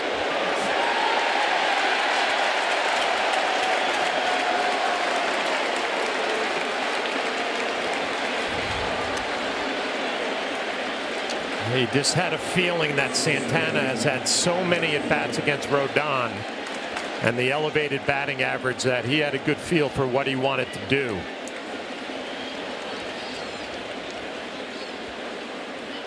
So here's Farmer. Another home run given up by Rodon, but every single one of them is a solo shot. They'll never beat you, right? 11 of them.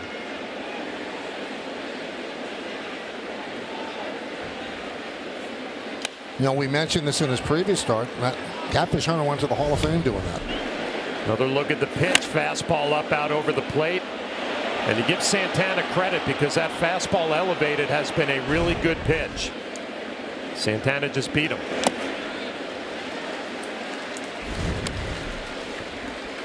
Up out over. These guys have faced each other a lot. Just beat him to the spot.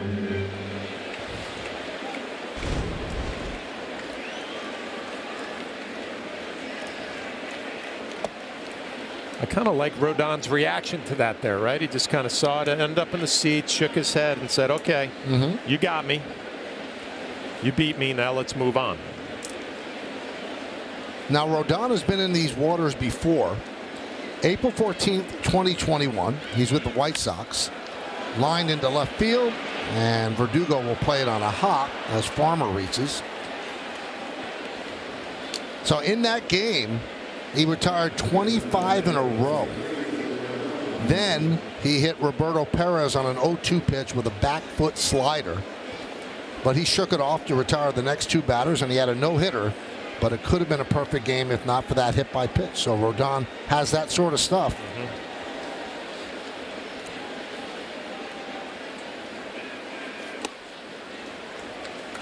0-1 on Margot.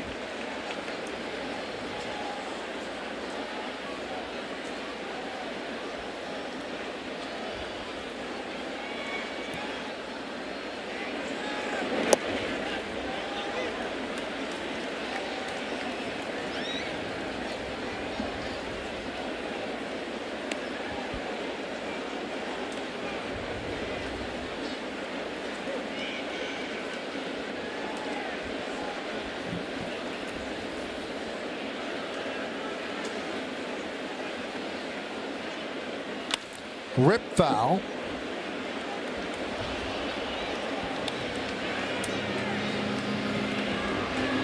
One and 2 on Margot. Margot's 0 for 2. Splendid play down the right field line by Soto, reaching into the crowd to make a play in foul territory to retire him last time up.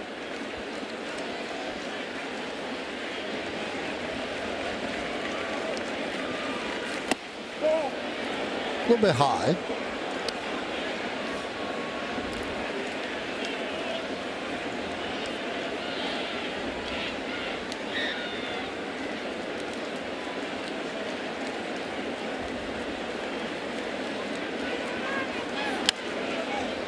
Foul back, 2-2. Well, now that the perfect game, the no-hitter, they're all behind Rodon. You start thinking about the quality of the rotation, giving the Yankees 6+ pretty much every night out. And you look at the starting pitching ERA, 2.73. Allen's line down the left field line. It's going to go into the corner. Cutting it off is Verdugo.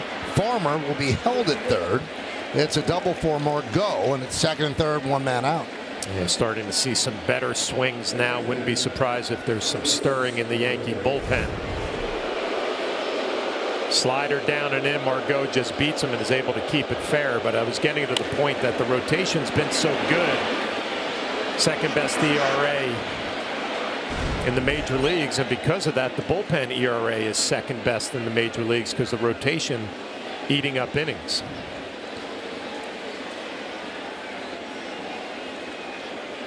So in your experience, John, somebody's pitching a special game, gives up a hit. Is there a letdown? No doubt. No doubt there's a letdown, and especially when there's 8 runs on the board. Now you have a 7-run lead. It's just human nature to have a little letdown. You're telling yourself to treat it the same way, but it's hard to do. And I like this trip by Matt Blake out there. Let's get him through 6 innings and limit the damage and have him feeling good about another start.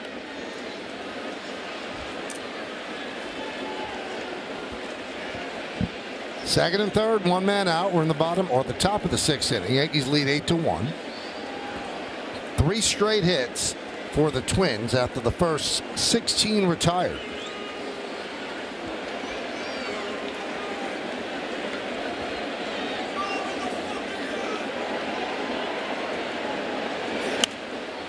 Correa fouls it back.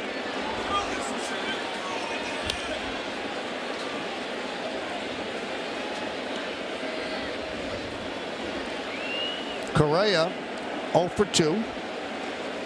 Hamilton had his best outing of the year last night. He's warming.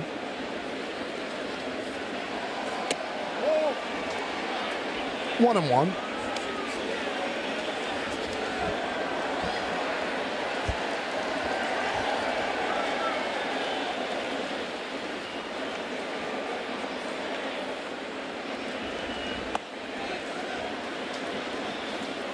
Two and one on Correa.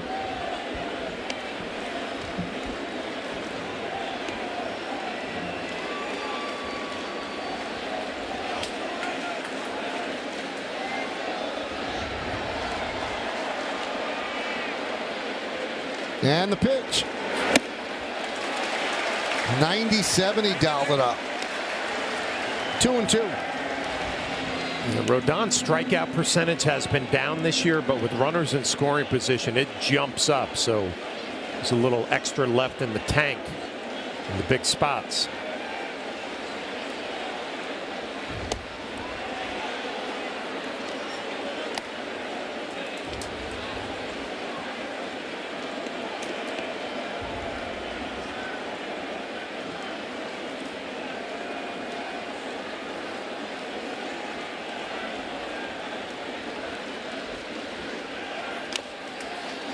Still 3-2.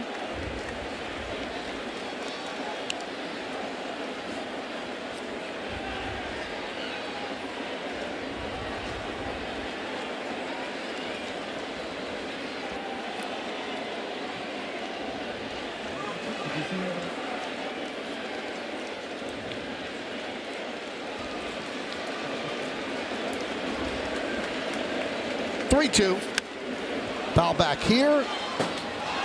And under our booth.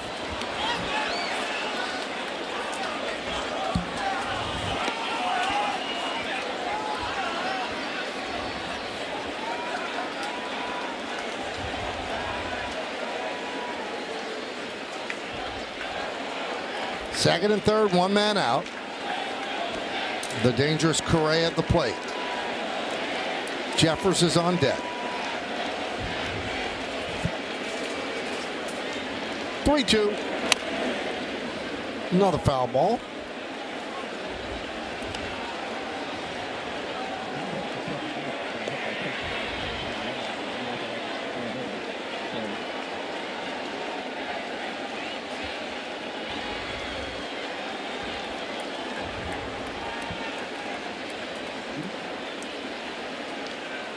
And the 3-2. Correa really battling.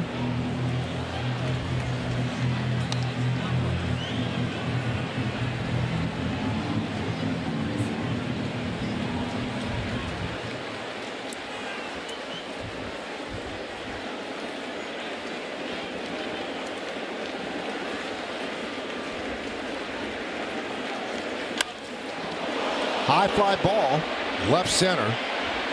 Judge will make the catch. Tagging Farmer, he'll score. Moving to third is Margot. It's a sac fly for Correa. And the Yankees are up by 6, 8-2.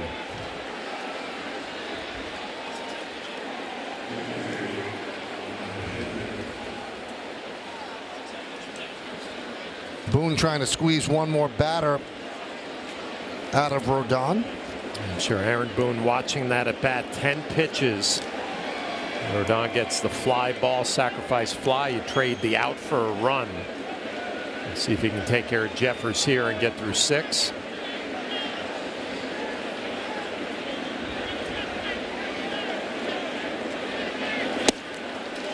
There's that good change, 0-1.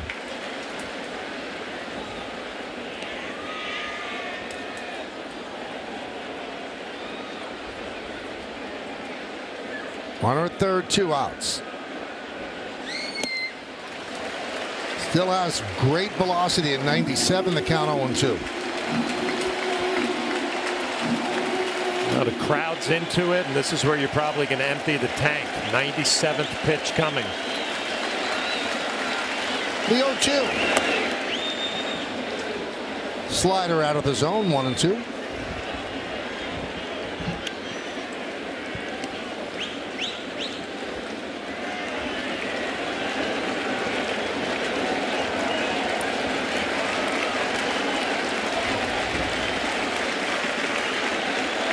And the pitch. 2-2. Big crowd enjoying this performance by Rodon, who's been great all year. Incredible bounce back from last season. One of the Yankee starters that have helped carry this team to the best record in baseball. 3-2.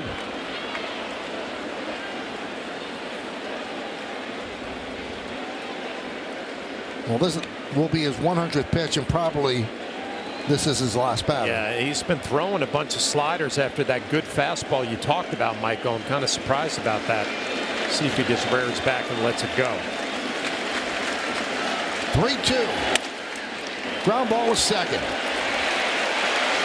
And that'll do it. 6 strong for Rodon, giving up 2 runs. Yankees lead by 6. He had a perfect game going to the 6th. Now he has an excellent game going into the 7th. Santana wins that battle, and you can tell by Austin Wells putting his head down. He knows that's going to be a home run, but finishes up his night with an easy ground ball. Another strong performance from Carlos Rodon. 100 pitches, 9 strikeouts, didn't walk a batter. Outstanding as he's looking to pick up his 8th win against 2 losses. And now the debrief with Garrett Cole. Gleyber Torres leads off. Pitch foul back. Rodon 65 pitches through 5 innings, was completely dominating the Twins. And then they rebound in that 6th, 35 pitches. And you're always going to talk about the ones that got away. Didn't think it was a terrible pitch to Santana. Up out over the plate. Veteran switch hitter just beat him.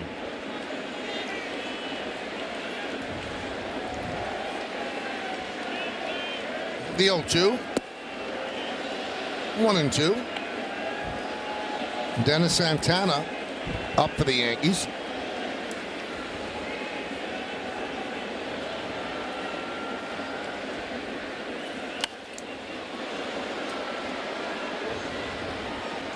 Nice catch by a fan in the second deck.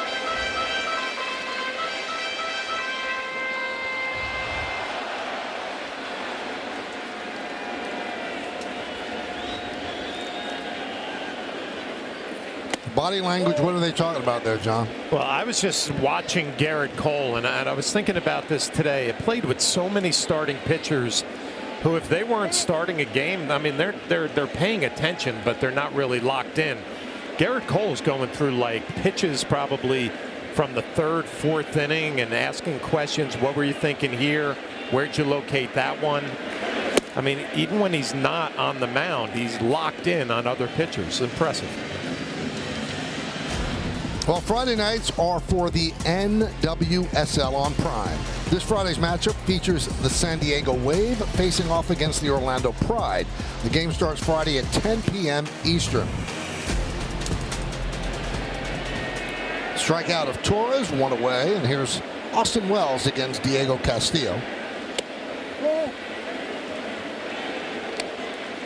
1-0.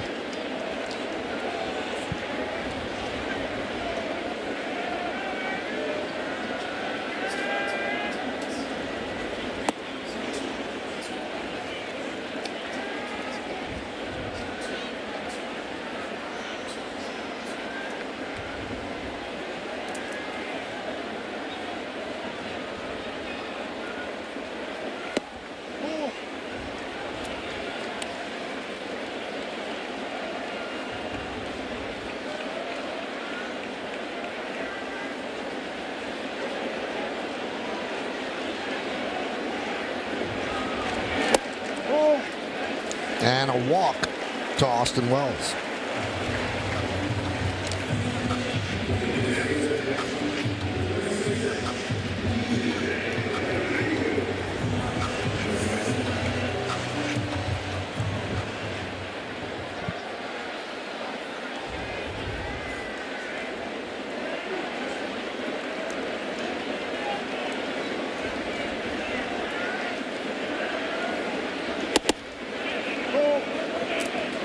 One 1-0 to LeMahieu. 1 on, 1 out. We're in the bottom of the 6th. Yankees lead 8-2.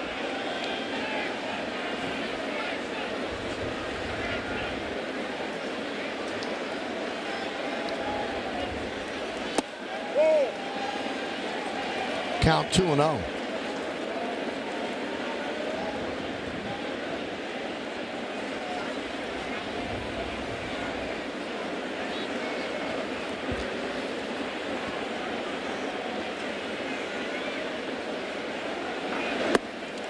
Three and 0.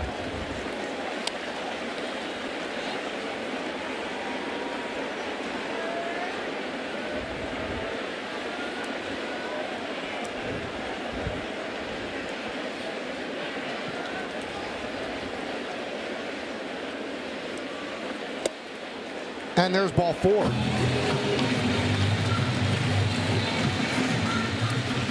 Well, 8 in a row from Castillo, so you'd imagine the Twins are going to get some action in their bullpen.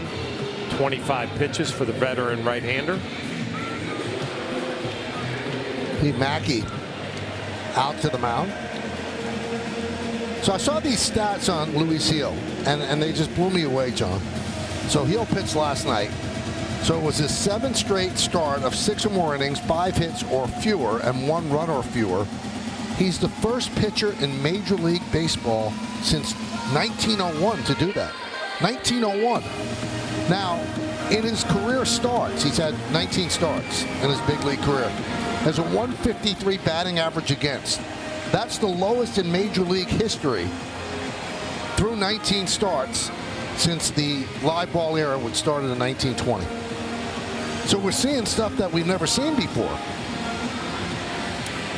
So I immediately think about Doc Gooden, his rookie year with the New York Mets, and how dominant he was. You're telling me Luis Gil. More dominant. More dominant. More dominant than Guidry in '78.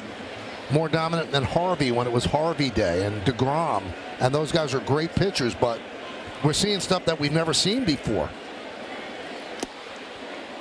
And I just wonder, has starting pitching been devalued so much that we all don't appreciate what we're seeing? Because when we're seeing greatness like this that's never been done before, it should almost be appointment viewing when he is on the mound. Runners are going. Ground ball is short as Wells moves to third and LeMahieu to second. And the next time, if everything goes according to plan, he'll start Sunday Night Baseball against the Dodgers. That's a good one. Yeah. Well, as part of it, that starting pitching, it's like, okay, if you go 6 dominant innings, great job, see you later. Right. Right back in the day, Doc Gooden was throwing complete games. Tom Seaver, Ron Guidry. Pitch to Soto is inside. But when you hear stats that say never before been done, hasn't been done since 1920, amazing. Amazing numbers with runners in scoring position. 392 and 51 at bats. 2-0. The Luis Gil story is going to be fascinating to watch from this point moving forward. Possibility of an all-star appearance, maybe even starting it the way he's been dominating. And can he continue this all the way through the second half into a possible playoff start? 3-0. And the weird thing is, this is Gil's rookie season because he's been injured, shoulder injury, Tommy John surgery. He's older than the guy at the plate, Juan Soto. Let's see if they green light Soto. Taking all the way, 3-1.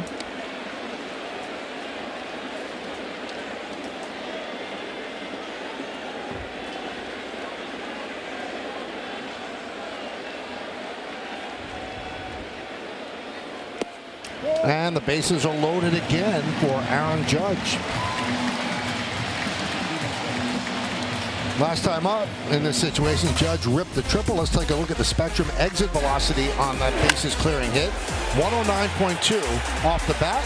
Picked up 3 ribbies. He got 4 ribbies on the night, and that triple was against Diego Castillo. But he's not going to face Diego in this at bat. Rocco Baldelli takes the ball from his veteran and will go to the bullpen. Yankees have the bases loaded with 2 outs. They lead 8-2.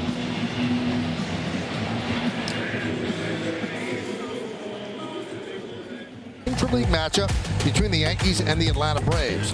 Great seats are still available, but tickets are going fast, so get yours today at Yankees.com. Big crowd here at the stadium. Seeing the Yankees lead 8-2 and looking for more. Bases loaded, 2 men out. And the captain is coming up to the plate. Aaron Judge. Going to face this right-hander, Josh Starmont.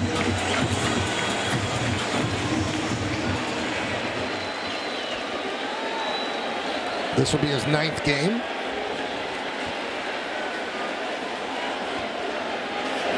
Judge swings and misses. Starmont was called up from AAA on May 8th after missing the first 3 weeks of the season with a left calf strain. Wells at third, LeMahieu at second, Soto is at first.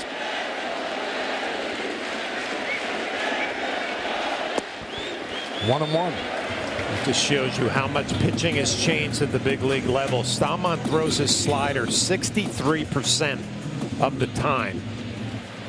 Back in the day, you throw your fastball 60% and mix in some off-speed pitches. It's completely changed.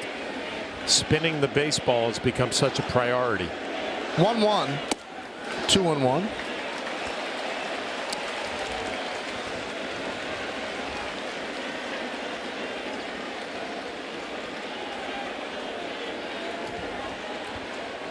Bases loaded with bombers.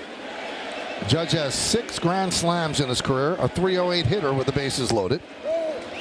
And he's worked to count 3-1. No place to put Aaron Judge. He has 4 ribbies already. Looking for more.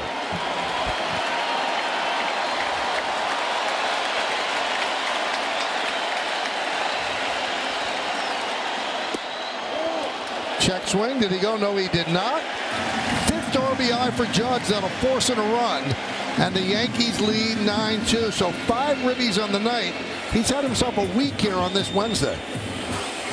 And again, the discipline not to go out of the strike zone. That's what we've seen from Judge. We've seen from this whole lineup. You're going to have to throw the ball over the plate.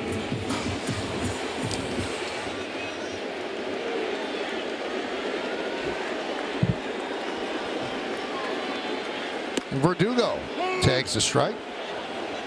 We're at the bottom of the 6th. Yankees lead 9-2.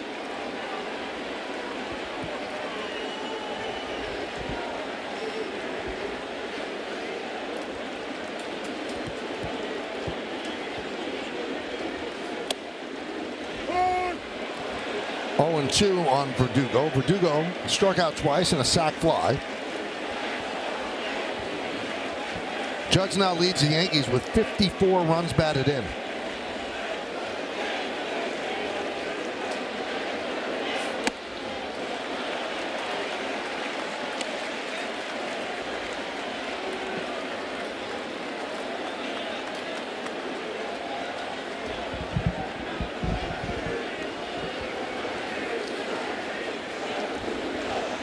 And the pitch. Ground ball to Farmer. And that'll do it. Yankees get a run. They don't get a hit. 4 walks. We go to the 7th.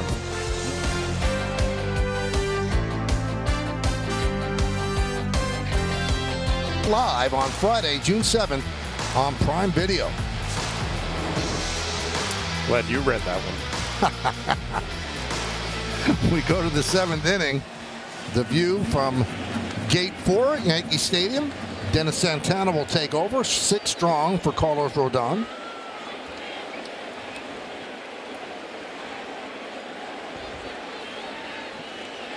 Royce Lewis will lead off. Lewis celebrating his 25th birthday today. He's 0 for 2, first 2 outs of the year for him.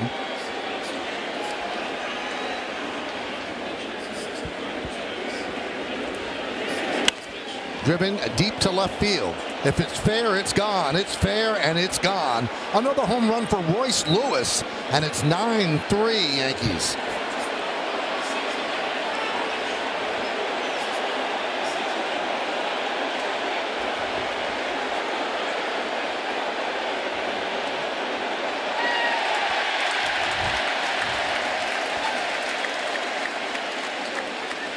We've already talked about all his numbers. If he can stay healthy, he is a superstar in the waiting here in the big leagues. Slider that just spins, had his home run last night and another one tonight on his birthday.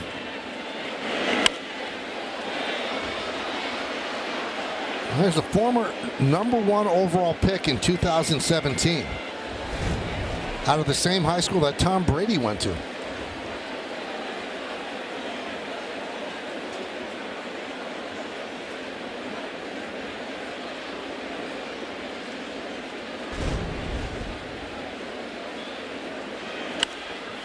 Foul back here under our booth.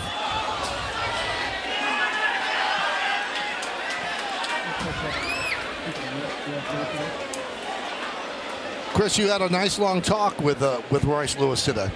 Yeah, you know, Michael, I told him we all have that player that we grew up and we idolized and we rooted for, and obviously his was Derek Jeter, and you just sort of saw his face light up when we talked about him as Miranda doubles and going for 3 here, and he will make it. But it was just so special seeing how that moment for him last night in his first ever appearance here at Yankee Stadium, in his first ever at bat here, getting to do that. I asked him, Michael and Flash, you know, if the 25-year-old you today could go back and talk to that 8-year-old that realized Derek Jeter was my guy, and you could tell that 8-year-old you that you were going to be at Yankee Stadium on your birthday and hit a home run or just be here and do what he's doing, he said, I don't know what I would say to my 8-year-old self. It's just such a great story that he's able to come full circle after following Jeter for so long and then being able to do what he's doing here for the Twins. It's so strange. So he's been around a while in the big leagues. Yesterday was his first game at Yankee Stadium. It's kind of funny, John, if you think about it. There are now players of a certain age. So many of them say that they idolize Derek Jeter. Previous generation, everybody said they idolized Don Mattingly.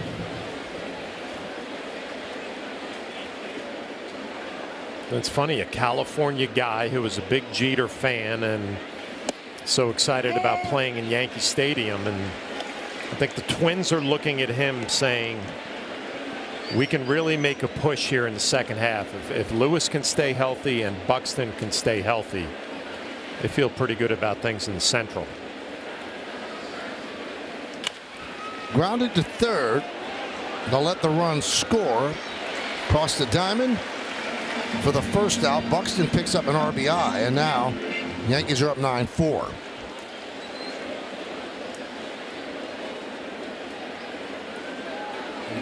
This is about picking up outs right now, not worrying about getting that run at home plate. Yeah, LeMahieu had an option right there. I mean, a look at home, but the right play is to take the out. You're just counting outs now at this point with a 5-run lead.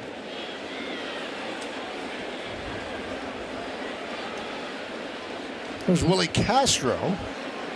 Struck out twice against Rodon.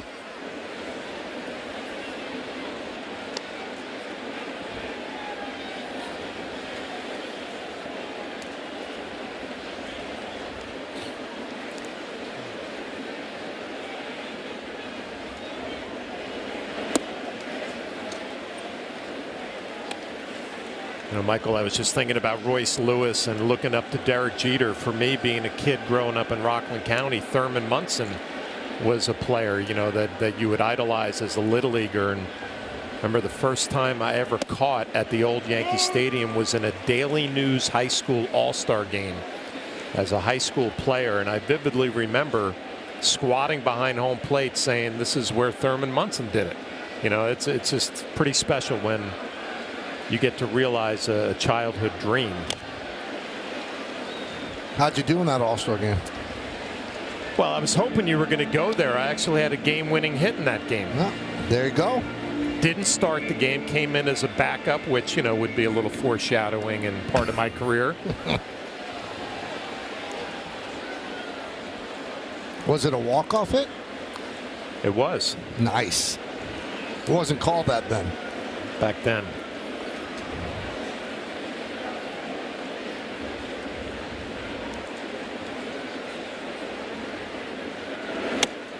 Strike three. Castro down looking, striking out for the third time tonight.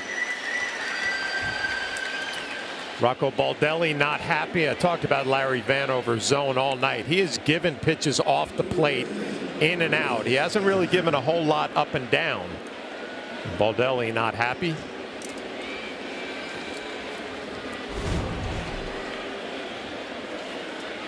Here's Carlos Santana. Now we talk about Santana ending the perfect game bid by Rodon.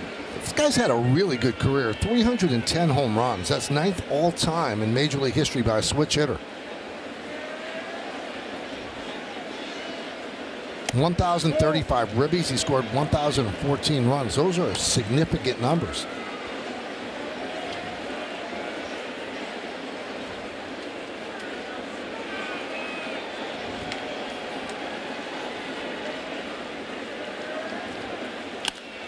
Ground ball, second base. Torres to Rizzo, and that'll do it. But the Twins score 2 runs on 2 hits. Nobody left on base at the end of 6 1/2. It's time for the 7th inning stretch. Yankees lead this one, but we're going to stay right here as they honor America in the Bronx. Ladies and gentlemen, will you rise and remove your caps? And please direct your attention to the area behind home plate as the New York Yankees welcome an honored military guest. United States Air Force Master Sergeant Stephen Weston from Butler, Pennsylvania, who served in Operation Enduring Freedom. The Yankees say thank you for your sacrifice and service to our nation.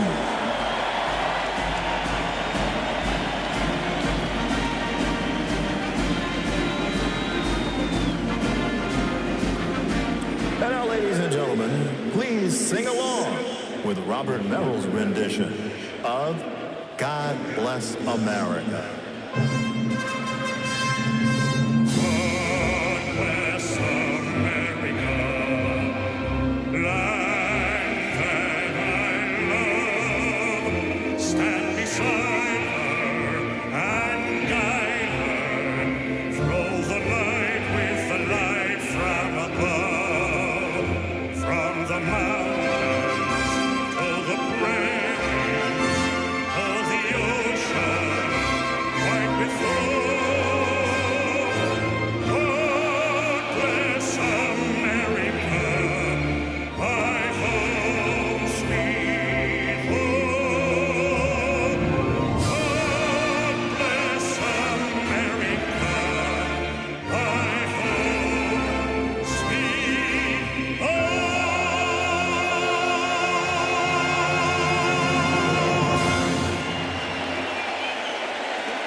It's stretch time, so join in and sing along as Yankee Stadium organist Paul Cartier plays Take Me Out to the Ball Game.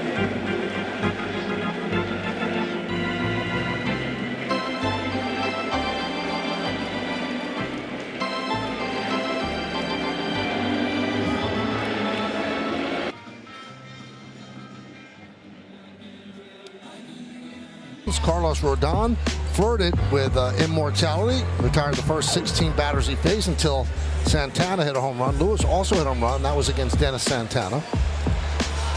And then Aaron Judge has a big night as he drives in 5. Still going here as we go to the bottom of the 7th, starting with Giancarlo Stanton. Swing and a miss. Stanton 2 for 3. RBI single in the first. He ripped a line drive into the gap, and right center hit it so hard he was thrown out trying to pick up a double.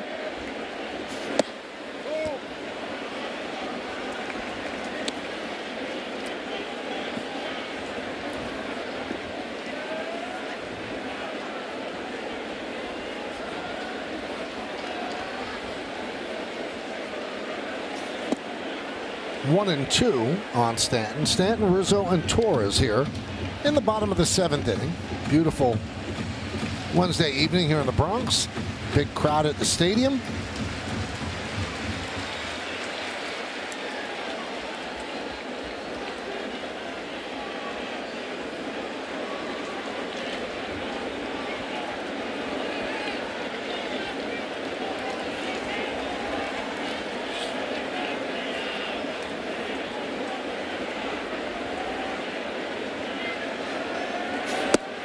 Strike 3. Giancarlo down looking. 1 away here in the 7th.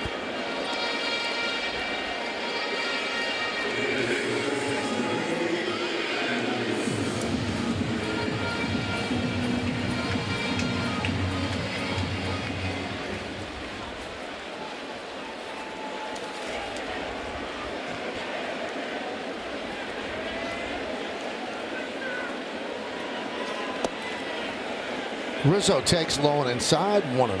Anthony, a double in the first inning. He's had a 4-run first, and they have never looked back. Grounded out twice after that, so 1 for 3.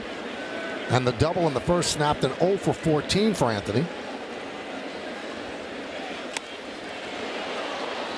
Fly ball shallow center, backing up Correa. 2 outs.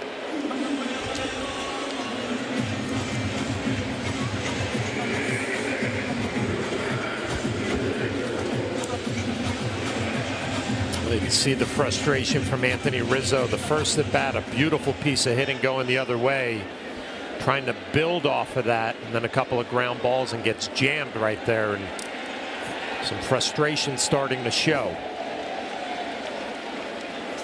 Gleyber Torres takes upstairs.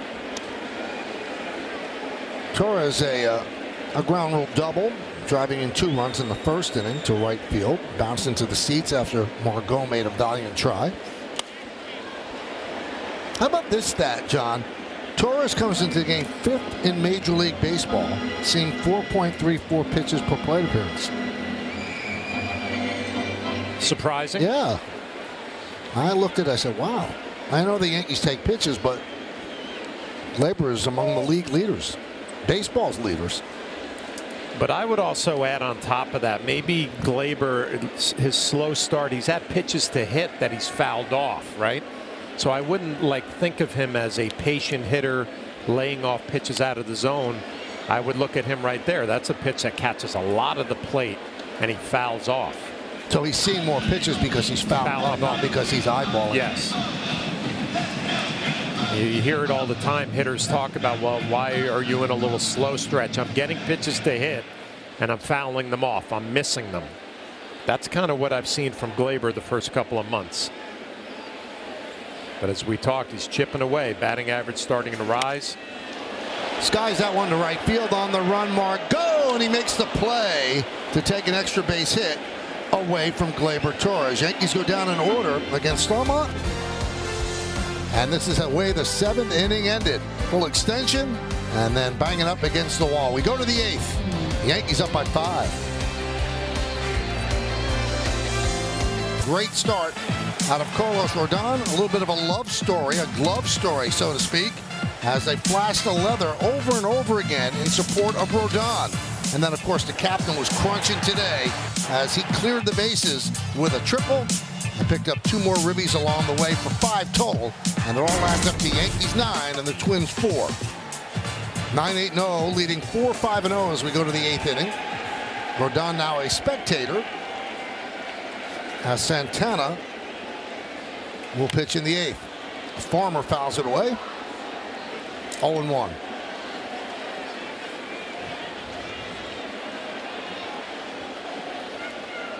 Farmer, Margot, and Correa here in the 8th for the Twins. Crushed to left field. Verdugo back. He's going to reach up. He's going to have to play it off the wall. Farmer will coast into second with a leadoff double.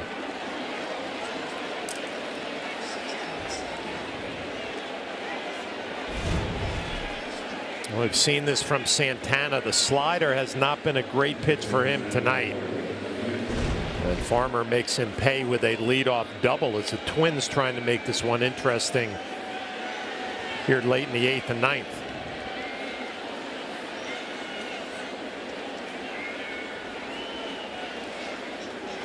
Matt Blake comes out to talk with Santana.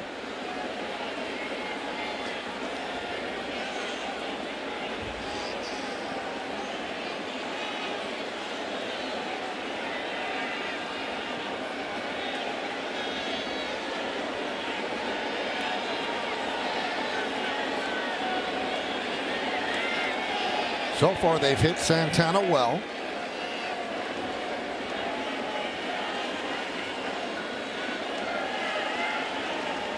Another game that Carlos Rodon started where the Yankees have certainly put up offensive numbers. So the last 6 starts, 8 runs, 5 runs, 7, 7, 7, and now 9 as Luke Weaver gets ready. And his 6 runs in, or 6 innings and 2 runs, it's his 9th quality start of the year. For those new to it, quality start is considered 6 innings and 3 runs.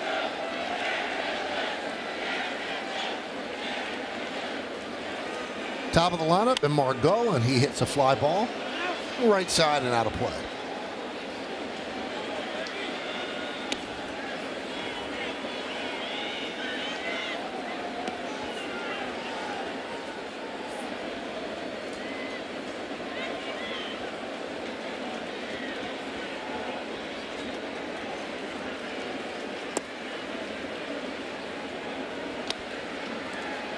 One and one.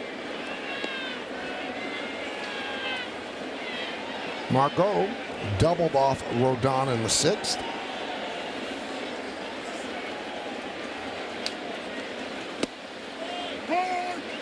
One and two.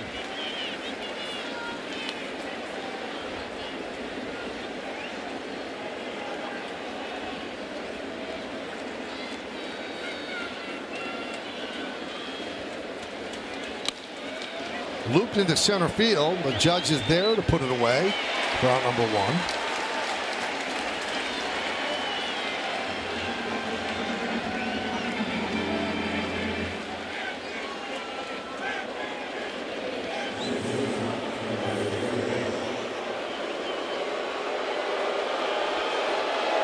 Carlos Correa getting booed.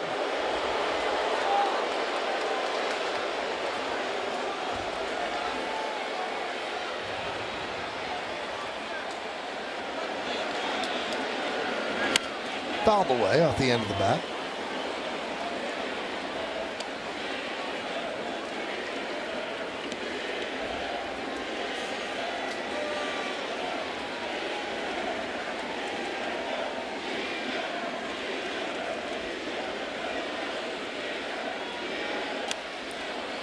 Oh and 2.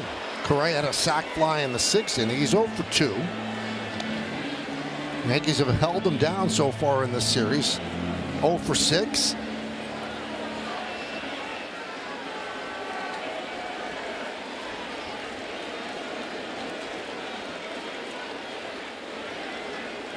That one gets past Wells and allows Farmer to move to third.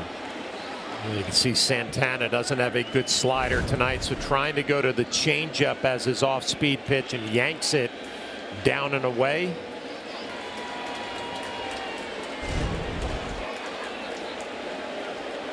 Wild pitch.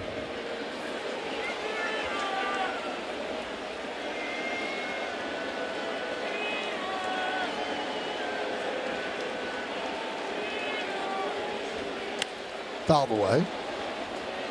Correa fouling off that backup cutter, and you look at the Twins coming in 6 games over 500. Haven't gotten a lot from Correa, only 4 home runs, 21 RBIs.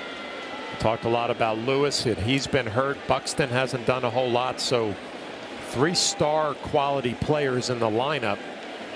Need a little more production to see if they can make a run in the Central.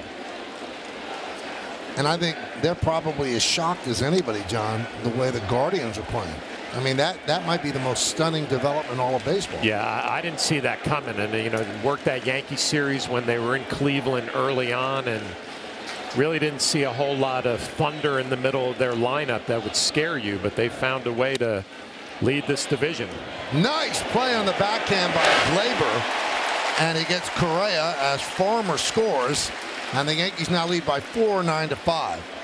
Well, you've detailed it all night, Michael. The Yankees have shown up defensively. Verdugo, Volpe, Soto, and now Gleyber Torres. The backhand and a little flip over to Anthony Rizzo. Outstanding defensive play, not only by the Yankees second baseman, the entire Yankee team tonight, showing off the leather. The whole Central has some surprises. Cleveland's 40-20. Great, right? Kansas City is 36-26. And the Yankees head to Kansas City next week, a 4-game set.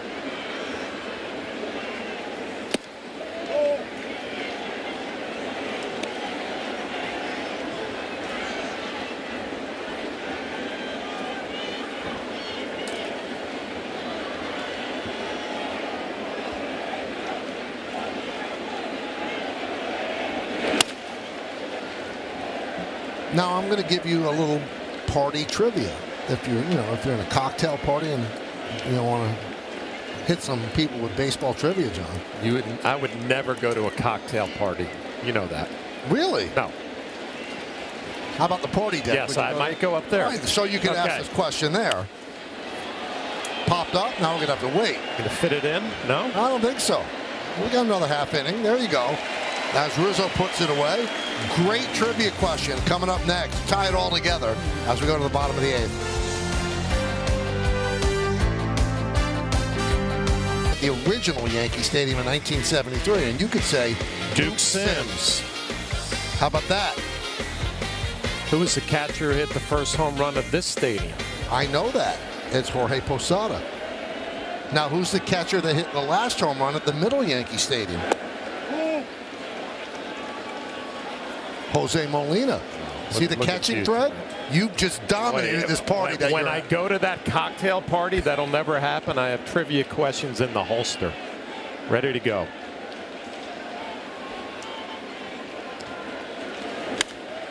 Austin Wells lost one to shallow center. Correa puts it away. And if you really want to complete the whole thing, the first home run at the original Yankee Stadium in 1923, Babe Ruth. The first home run at the second incarnation of the Yankee Stadium, Disco Dan Ford of the Twins. First one here is Posada, and hopefully we're here to see the last one, John, whenever that might be.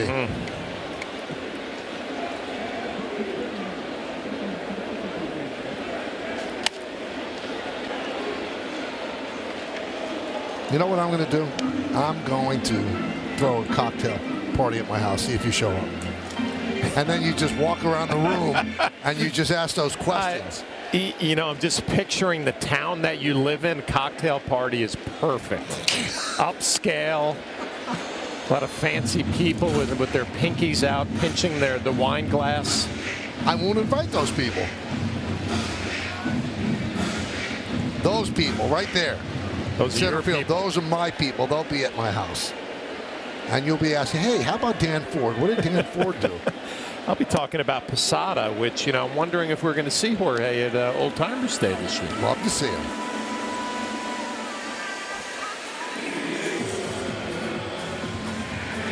Nice. You're in the ballpark, a crowd of 43,202. And those are the euchre seats there.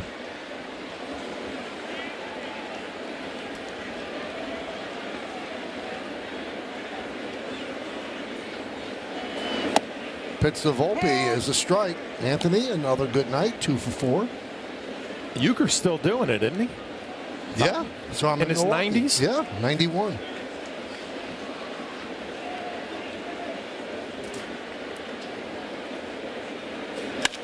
Line down the right field line. On the run, Margot. He's not going to get there. It's up against the wall.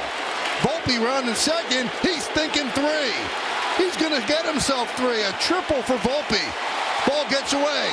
Volpe thinks about coming home, heads back to third, and he gets back in time.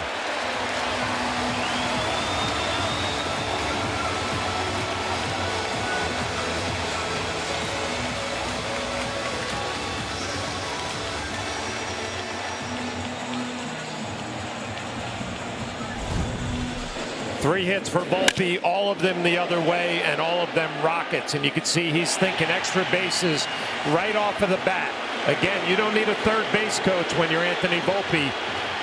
Cruises into third easily, and then the ball gets away. Wise decision, able to get back.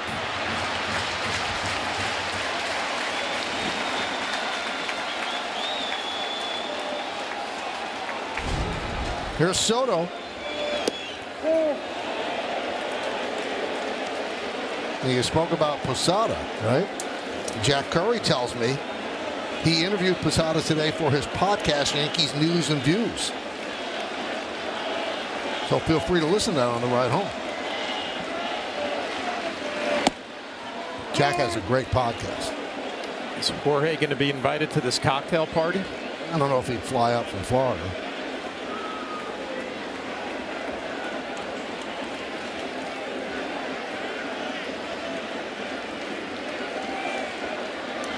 Some of our teammates are a little dubious about what you've said. Marakovich just texted me. He said, John doesn't like a cocktail party? Come on. Wow. Can't hide anything with this crew.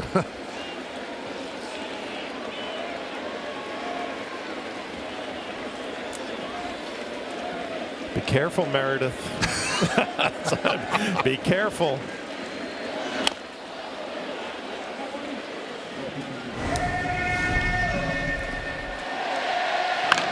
Here's another triple for Volpe, but he got a little bit more than a triple on this, John.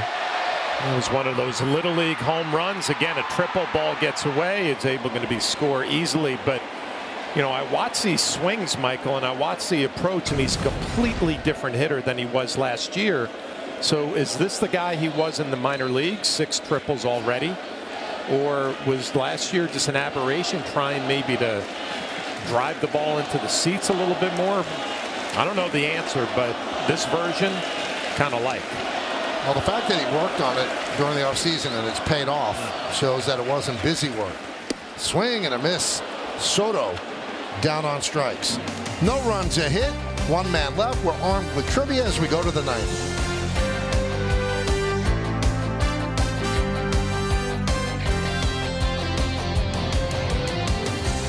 Started with Verdugo, then the Gold Glover, Anthony Volpe, backhand, and the one-hopper to Rizzo. Juan Soto fighting a fan for a fly ball, and then finally Gleyber Torres, the slick backhand and the smooth delivery to first base. Can I say, John? Glove is a many-splendored thing. Leather and grace, how about that? Michael Tonkin takes over. He'll face Royce Lewis. Shattered bat. Slow ground ball, Tonkin fields. And a nice play by Rizzo to make the catch and keep his foot on the bag.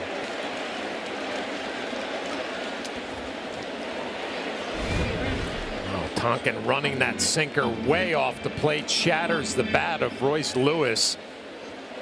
And then the throw up the line a little bit. Nice play by Rizzo, anticipating a bad throw.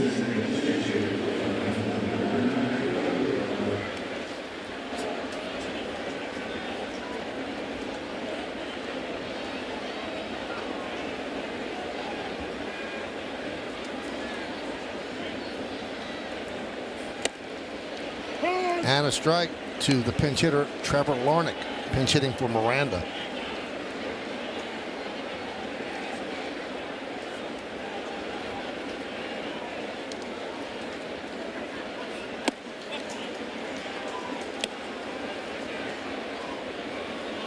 You know, we talked about the triple by Volpe. So he has 6 triples, the most by a Yankee through 63 games since another shortstop did it. Derek Jeter had 7 in 1999. Now, see if you agree with me on this. There aren't as many triples anymore because I think people are content with breaking it down and taking a double. Sure. I think if people busted it out of the box like Volpe and thinking triple, they'd get them. They'd get more of them. And we had a shot of the Yankee dugout after that triple too. There's nothing that energizes a club more than a guy who can run like Volpe and pushes the envelope for, you know, stretching a double into a triple. Swing and a miss. Larnach down on strikes. Hey, the Yankees return to Prime next Wednesday, June 12th, to take on the Kansas City Royals. Watch as Aaron Judge and the Bombers go head-to-head with the Royals. Don't miss a minute of the Yankees only on Prime. That's a really exciting series coming up, and we'll have it on Prime on Wednesday. Bobby Witt Jr. gets a lot of attention for that Royal team, but we just saw Sal Perez in that little graphic right there. He's still getting it done behind the plate for the Royals. Team leader. Seth Lugo has 9 wins.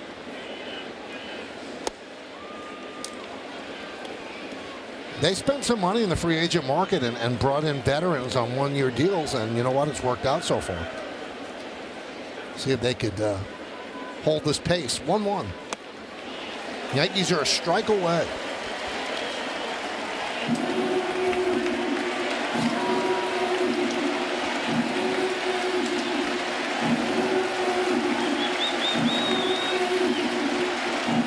Crowd of 43,202. Those that remain standing. Rodon looking for win number 8.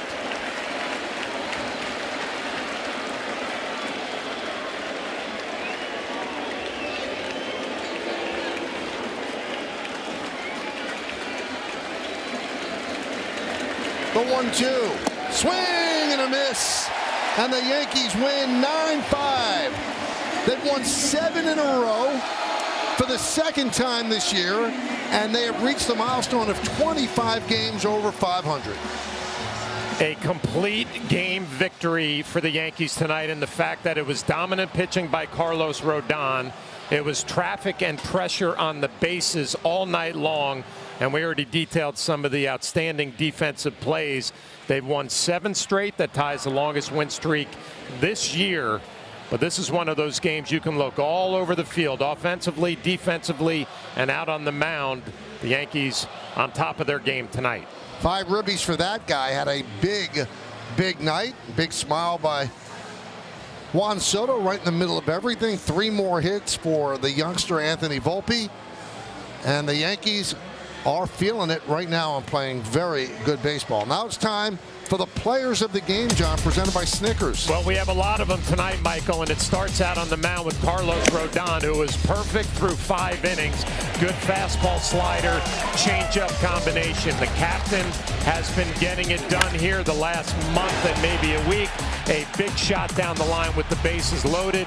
That is going to clear the bases. Another big night for the Yankee captain. And then Verdugo, who kind of set the tone for the Yankees defensively with a great play up against the wall to rob the Twins of extra bases. Those are your Snickers players of the game. When you can put together all aspects of the game, as John mentioned, the defense, the clutch hitting, you get another good starting pitching outing. Those are all recipes for success, and why the Yankees right now have the best record in baseball. Those 3 things come together, John, you're going to win a lot of games. Yeah, and I like the Yankees offensively tonight, the way they were working their walks and kind of creating traffic and pressure. It wasn't the long balls, the bashing that we've seen from these Bombers. It was a little bit different tonight. 9 hits, 9 runs, and Rodon, well, like all the other starters, kind of setting the tone with a dominant start to this game. You jump out to an early lead, you add on, and you win 7 in a row. Got him. Alex Verdugo is down on the field, and Chris Sheeran's there to talk to him. Thank you, Michael. Alex, let's go back to that second inning. Byron Buxton gives it a ride. Can you just take us through that play and that catch? Yeah, obviously he hit it pretty well, and just running back at it, I probably took a peek at the wall a little early, and then as I went back to the ball, I just kept my eyes on it. I got 9s out there telling me I got some room in there, and you know, kind of giving me a warning on the wall. So really, it's just trying to help the pitchers out the best I can, and you know, it was a big play for them. Did the brim of your cap hit the wall? Yeah, it saved my face. It saved my face, yeah. And when you come in from the field and you see Byron Buxton give you the little tip of the cap, what does that mean to you? I mean, that's one of the better outfielders, and you know, to get some acknowledgement like that, it's cool, right? It's cool, and I've been on the other side of it where he's robbed some hits of mine, so it felt good to get that one back. And what about Carlos tonight, pitching the way he pitched, and you guys defensively behind him? What were your thoughts on him? Yeah, I thought Carlos was great. Obviously, that 6th inning, you know, got away a little bit, but you know, he did a really, really good job of getting back on track and attacking the hitters. And I mean, the whole night we saw very off-balance swings, late, swinging at balls in the dirt. So he was deceptive. He was pounding the strike zone early and, you know, making these guys uncomfortable at the plate. So a lot of fun to play behind him. Alex, thank you very much. Appreciate it. Awesome. Thank you. Michael, back to you. You know what I love? He didn't just call him Judge. He called him 9. 9. That's nice. 9s. I never heard that. A couple of 9s for the Yankees. 9-9-0, beating 5-6-0. Time of the game 2:36. Rodon gets his 8th win. Paddock his 3rd loss. Royce Lewis and Carlos Santana with home runs. Aaron Judge had himself a week with 5 runs batted in. Yankees won 16 of the first 20 series, only the 5th time in franchise history. Hey, special thanks to producer Troy Benjamin, director Dan Barr, Mike Webb, Jared Bosnack, and the executive producer of the Yes Network is Mr. John J. Filippelli. Don't forget to join us again on Wednesday, June 12th, as the Yankees take on the Royals from Kauffman Stadium in Kansas City, Missouri. Coverage begins at 7:30 on Prime, with first pitch coming just after 8. For more coverage of tonight's game, tune into the S Network for the W.B. Mason postgame show. Again, the final score from the Bronx, the New York Yankees 9 and the Minnesota Twins 5. For John Flaherty and Chris Sheeran, I'm Michael Kay saying see ya. Yankee Stadium and the Bronx, New York. Yankees have won 7 in a row. Have a good night, everybody. So long.